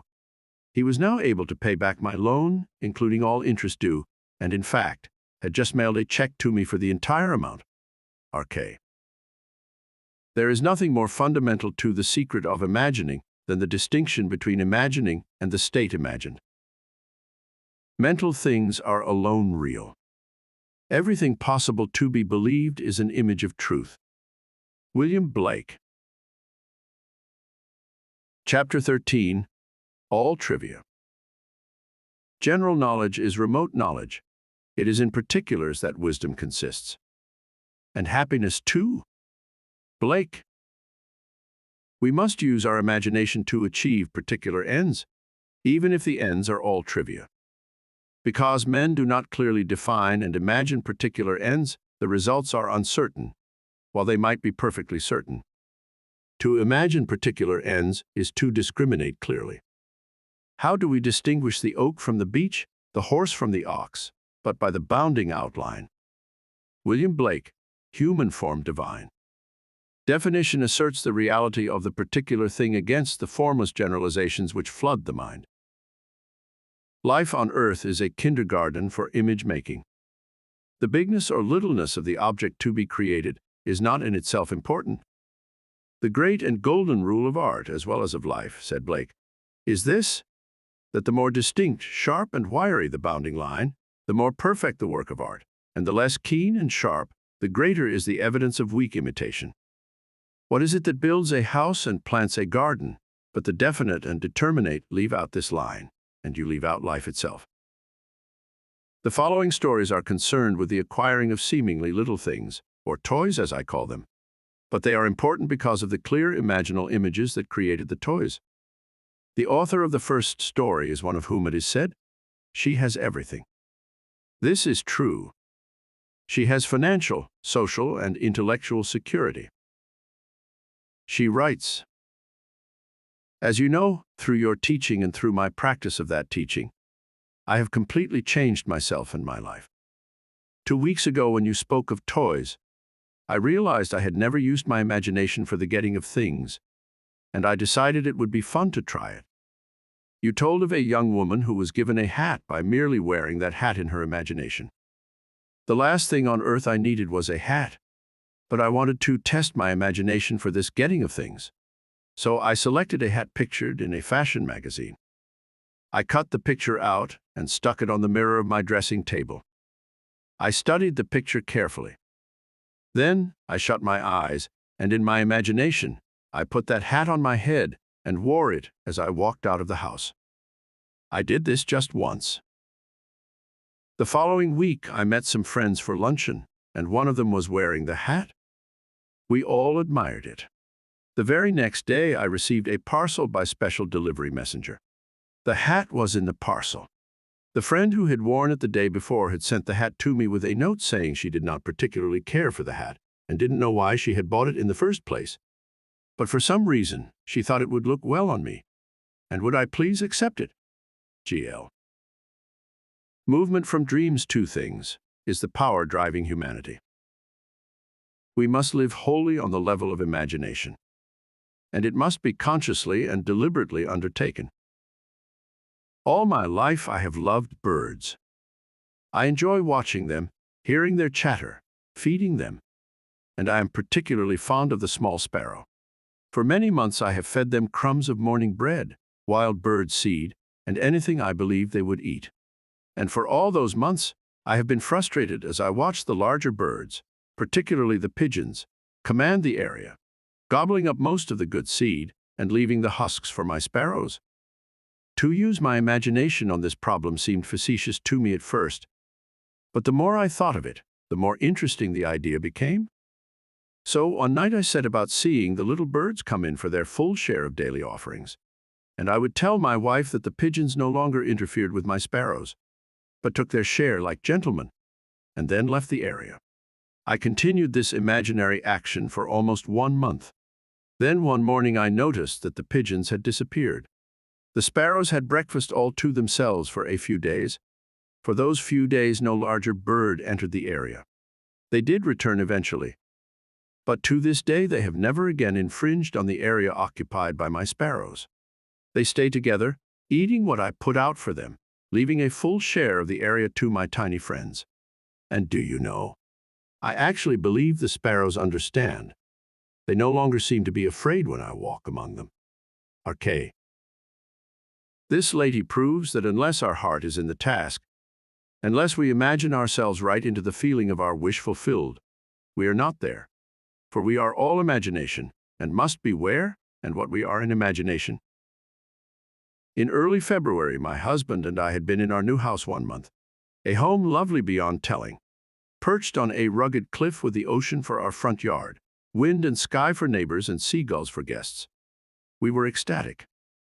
If you have experienced the joy and woe of building your own home, you know how completely filled with happiness you are, and how completely empty your purse is. 100 lovely things clamored to be bought for that house, but the one thing we wanted most of all was the most useless: a picture.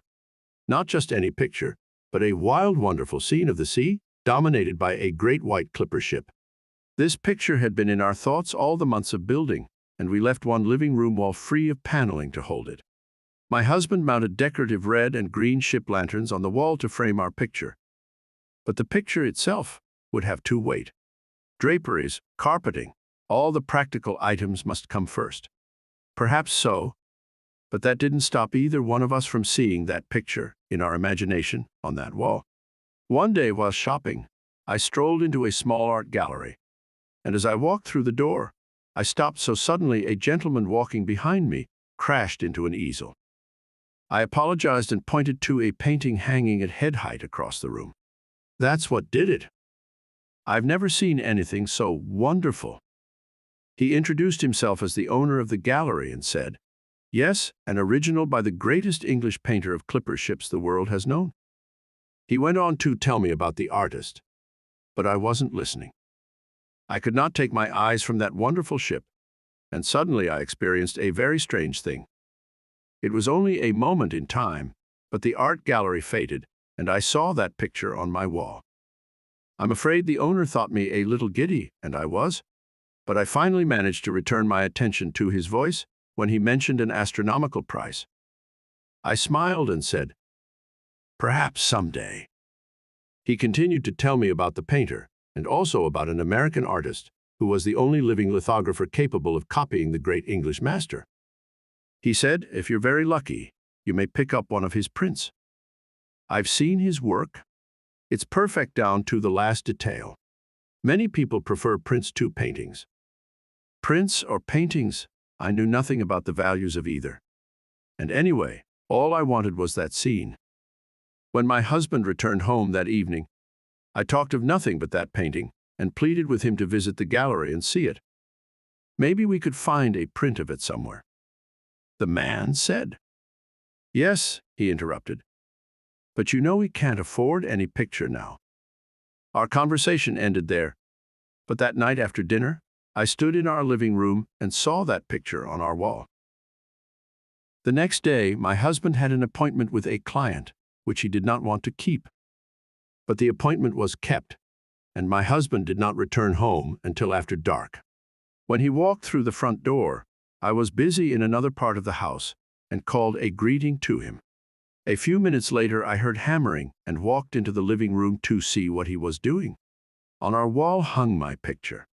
In my first moment of intense joy, I remembered the man in the art gallery saying, "If you're very lucky, you may pick up one of his prints." Lucky. Well, here is my husband's part of this story. Making the call already mentioned, he entered one of the poorest, meanest little houses he had ever been in. The client introduced himself and led my husband into a tiny dark dining area where the two of them sat down at a bare table. As my husband put his briefcase on the tabletop, he looked up and saw the picture on a wall. He confessed to me he had conducted a very sloppy interview because he couldn't take his eyes from that picture. The client signed the contract and gave a check as down payment, which, as my husband believed at the time, was $10 short. Mentioning this fact to the client, he said the check given was every cent he could afford, but added, "I've noticed your interest in that picture. It was here when I took this place. I don't know to whom it belonged, but I don't want it. If you'll put the $10 in for me, I'll give you the picture." When my husband returned to his company's main office, he learned he had been in error about the amount. He was not charged $10. Our picture is on our wall, and it costs us nothing. A. Of R.L., who writes the following letter, it must be said. In faith, lady, you have a merry heart. William Shakespeare, Much Ado About Nothing. One day during a bus strike, I needed to go into the downtown area and had to walk 10 blocks from my home to the nearest bus in operation. Before starting home, I recalled there was no food market on this new route, and I wouldn't be able to shop for dinner. I had enough to manage a potluck meal, but I would need bread. After shopping all day, the 10 blocks back from the bus line was all I could manage, and to go still farther to shop for bread was out of the question. I stood very still for a moment and allowed a vision of bread to dance in my head. Then I started for home. When I boarded the bus, I was so tired. I grabbed the first available seat and almost sat on a paper bag. Now, on a crowded bus, tired passengers rarely look directly at one another. So being naturally curious, I peeked into the bag. Of course, it was a loaf of bread. Not just any bread, but the very same brand of bread I always buy, RL. Trifles. All trifles. But they produce their trivia without price. Imagining accomplished these things without the means generally reputed necessary to do so. Man rates wealth in a way that bears no relation to real values. Come, buy wine and milk without money and without price? Isaiah 55:1. Chapter 14. The Creative Moment. The natural man does not receive the gifts of the Spirit of God, for they are folly to him, and he is not able to understand them, because they are spiritually discerned. 1 Corinthians 2:14. There is a moment in each day that Satan cannot find, nor can his watchfiends find it. But the industrious find this moment, and it multiply. And when it once is found, it renovates every moment of the day if rightly placed. Blake, whenever we imagine things as they ought to be, rather than as they seem to be, is the moment. For in that moment, the spiritual man's work is done, and all the great events of time start forth to mold a world in harmony with that moment's altered pattern. Satan, Blake writes, is a reactor. He never acts. He only reacts. And if our attitude to the happenings of the day is reactionary, are we not playing Satan's part? Man is only reacting in his natural or Satan state.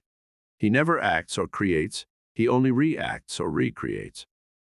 One real creative moment, one real feeling of the wish fulfilled, is worth more than the whole natural life of reaction.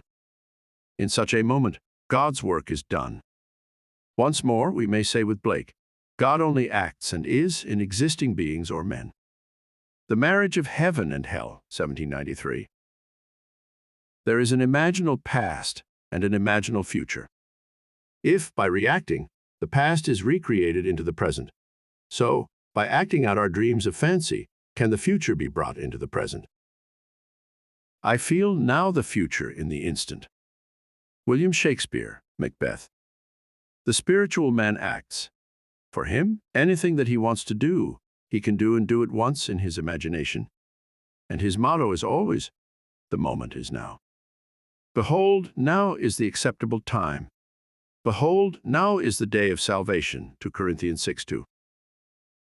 Nothing stands between man and the fulfillment of his dream, but facts. And facts are the creations of imagining. If man changes his imagining, he will change the facts. This story tells of a young woman who found the moment and, by acting out her dream of fancy, brought the future into the instant, not realizing what she had done until the final scene. The incident related below must appear to be coincidence to those never exposed to your teaching, but I know I observed an imaginative act take solid form in perhaps 4 minutes.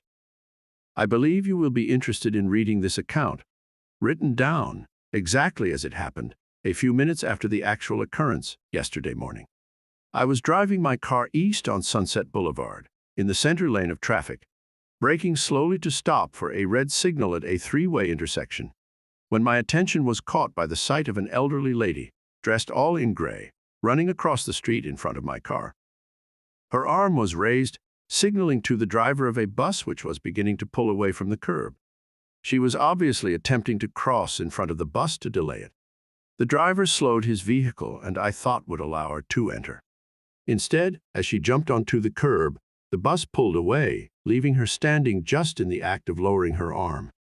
She turned and walked swiftly toward a nearby phone booth. As my signal changed to green and I put my car in motion, I wished I had been behind the bus and had been able to offer her a ride. Her extreme agitation was obvious even from the distance I was away from her. My wish instantly fulfilled itself in a mental drama, and as I drove away, the fancy played itself out in the following scene. I opened the car door and a lady dressed in gray stepped in, smilingly relieved and thanking me profusely. She was out of breath from running and said, "I only have a few blocks to go. I'm meeting friends and I was so afraid they would leave without me when I missed my bus." I left my imaginary lady out a few blocks farther on, and she was delighted to observe her friends still waiting for her. She thanked me again and walked away. The entire mental scene was spanned in the time it takes to drive 1 block at a normal rate of speed. The fancy satisfied my feelings regarding the real incident, and I immediately forgot it. 4 blocks farther, I was still in the center lane and again had to stop for a red signal.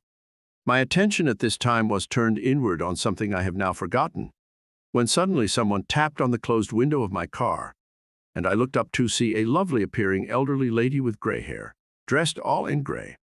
Smiling, she asked if she might ride a few blocks with me as she had missed her bus. She was out of breath, as though from running, and I was so stunned by her sudden appearance in the middle of a busy street at my window that for a moment I could only react physically, and without answering, leaned over and opened my car door. She got in and said, "It's so annoying to rush so and then miss a bus.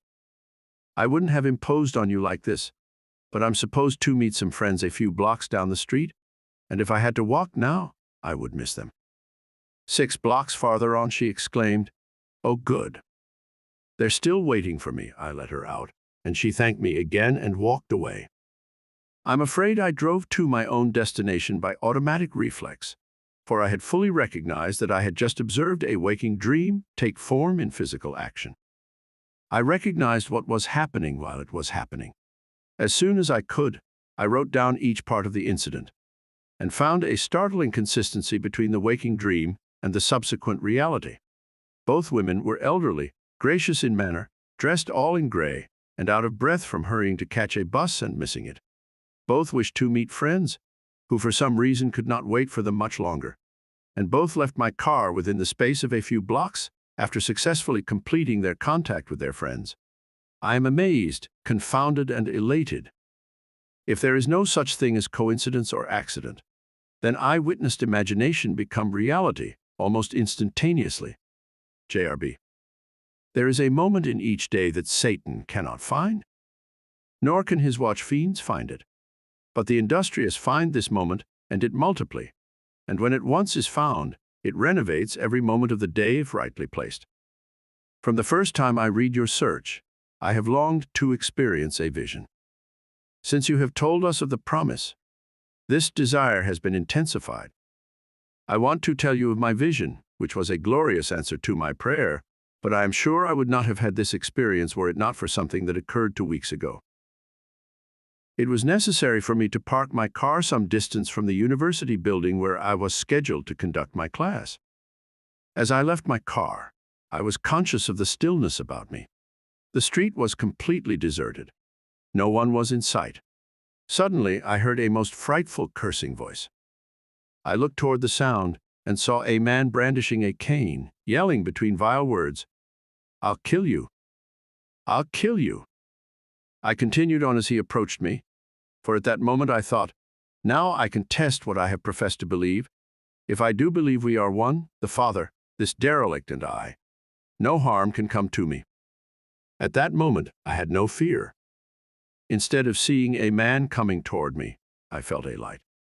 He stopped yelling, dropped his cane, and walked quietly as we passed with less than a foot between us. Having tested my faith at that moment, everything about me had seemed more alive than before, flowers brighter and trees greener. I have had a sense of peace and the oneness of life I had not known before. Last Friday, I drove to our country home. Nothing was unusual about the day or evening. I worked on a manuscript and, not being tired, did not try to fall off to sleep until around 2 the following morning. Then I turned off the light and drifted into that floating sensation. Not asleep, but drowsy, as I call it. Half awake and half asleep. Often while in this state, lovely unknown faces float before me. But this morning the experience was different. A perfect face of a child came before me in profile.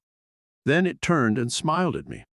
It was glowing with light and seemed to fill my own head with light. I was aglow and excited and thought, this must be the Christos. But something within me, without sound, said, no, this is you. I feel I will never be the same again, and someday I may experience the promise. GB. Our dreams will all be realized from the time that we know that imagining creates reality and act. But imagination seeks from us something much deeper and more fundamental than creating things. Nothing less indeed than the recognition of its own oneness with God, that what it does is in reality, God Himself doing it in and through man, who is all imagination.